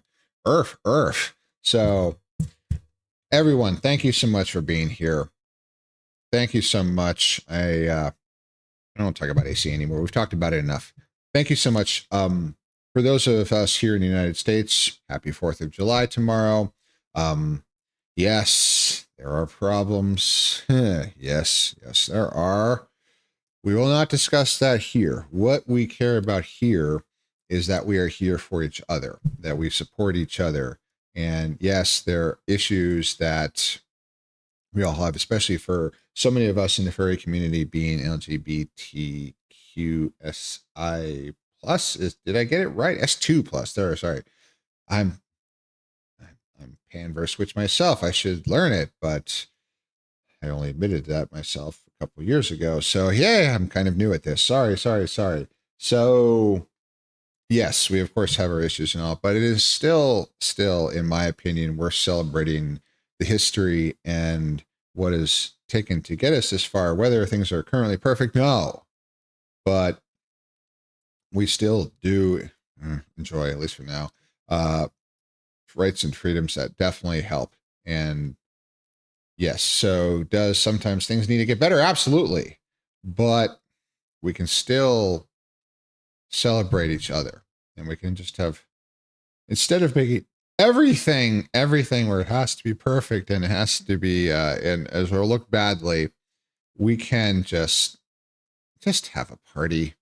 It's okay to just forget about everything for a little while, and all of the arguments and all of the discussions and all of the screaming, and just enjoy being with our families and our friends, with those we love and care about, and just have a cookout, blow up some fireworks, have a nice time, enjoy the summer, and hopefully it won't be too fucking hot, and just enjoy being together, because that's all that really matters. And it's totally fine to just enjoy the day off. For most of us, we are off tomorrow, like myself. Some are not, and I understand completely. You said Ralston had to work. I am so sorry. Fuck. God damn it. Oh God. Tell him I am deeply sorry, and that I wish I could work my anyway. Something to him. God, I'm fucking horny. Holy shit. So he's making double. So he's happy. Okay, this is good. There are definite benefits to that, and some jobs do have to keep going. I work for an airline. Many of our personnel, actually the vast majority, tomorrow's just another day. I work many force like every other holiday up to Christmas, my birthday, you name it, New Year's Day. Want me to butt his shoulder and tell him it's from you? Absolutely, love. Absolutely. He will appreciate that. And tell him that I look forward to the day when I can actually just sink my teeth into his lovely fur. Holy shit, obscurity. I work retail. Most holidays and weekends do not exist. I get that obscurity. I get that because yeah. I don't think tomorrow many stores are open, which is nice. So their employees can fucking enjoy a little time, like the big ones like Thanksgiving and Christmas itself. But that's not universal. It's not. I made sure to do my food shopping stuff. I did splurge a little. I got some cheeses and a meat stick. Oh God, I need a meat stick shoved in me so bad. Anyway, yeah. So I got that at the food store today because I didn't think I'd be able to go to like Costco or something tomorrow. I didn't want to check, and if it is open, it'll be a fucking zoo. And I certainly didn't want to go on Saturday when it'll be a really fucking zoo. But I'd rather be in the fucking zoo. I'm a furry. Anyway, I just enjoy being together with those we love. Obscurity, I'm sorry that you joined at the very, very end of the stream. We're literally just about to shut down. I'm actually over time, and I can't stay too late because I have to be up at 7 to run, even though I'm off. And before, if I go out any later, I will fry, which is unfortunate. We do not want fried wolf. Is not delicious. So thank you all for being here. Give your best to lovely Reese. And thank you, all of you, for being here. Because it's not about the country. It's not about the holiday. It's about all of you. It's about all of you being here with me. And it truly makes me happy. And yes, I look around and there's no one here. And there will not be anybody here for the holiday. But I am not alone because I have all of you. And that is what matters. All of you have played a huge part in keeping me going, and I truly appreciate that. So, once more, happy 4th of July. And if you're in a foreign country, just have a drink anyway, because, you know, we Americans, we love to steal somebody else's national day and make it into a giant fucking excuse to throw a humongous party and get roaring fucking drunk. Ask the Irish and ask the Germans. Oh yeah, yeah. We'll make a mockery of your national day and people throwing up all over the place. Oh God, Earth. Thank you so much for being here. I didn't. There's no plans for anything this Saturday for the VR chat group and all. Hope everybody has a lovely weekend. For those celebrating and whatnot, please be careful with the drinking. Don't get too excessive and all that. Obviously, have fun. Just keep yourself hydrated and don't drive or anything. Take care of yourselves. Make sure everybody's okay. For those of you using explosives and all that, please be responsible. Only do it outside. Only do it in a completely concrete or tarmac area, nowhere near any vegetation whatsoever. And if you live in a place like I do, just don't. Fuck, because we've already had multiple fires. I hope they're out by now.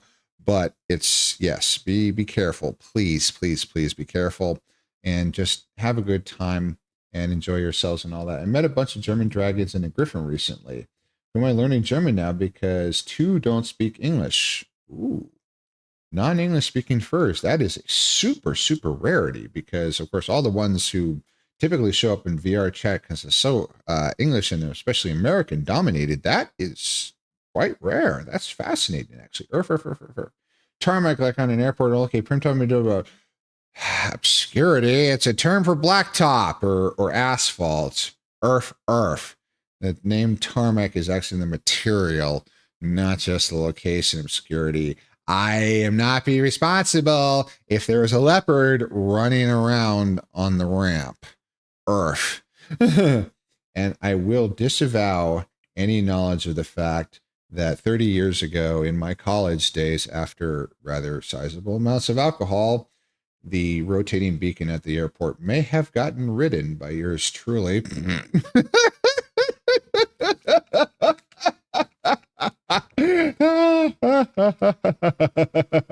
Fireworks, pull up, whoop whoop. Yeah. Oh man, I got to do more aviation streams. Hey, you guys ask me more questions. I don't know what the fuck to say. I could give you my whole 4 forces lecture and put everyone to sleep.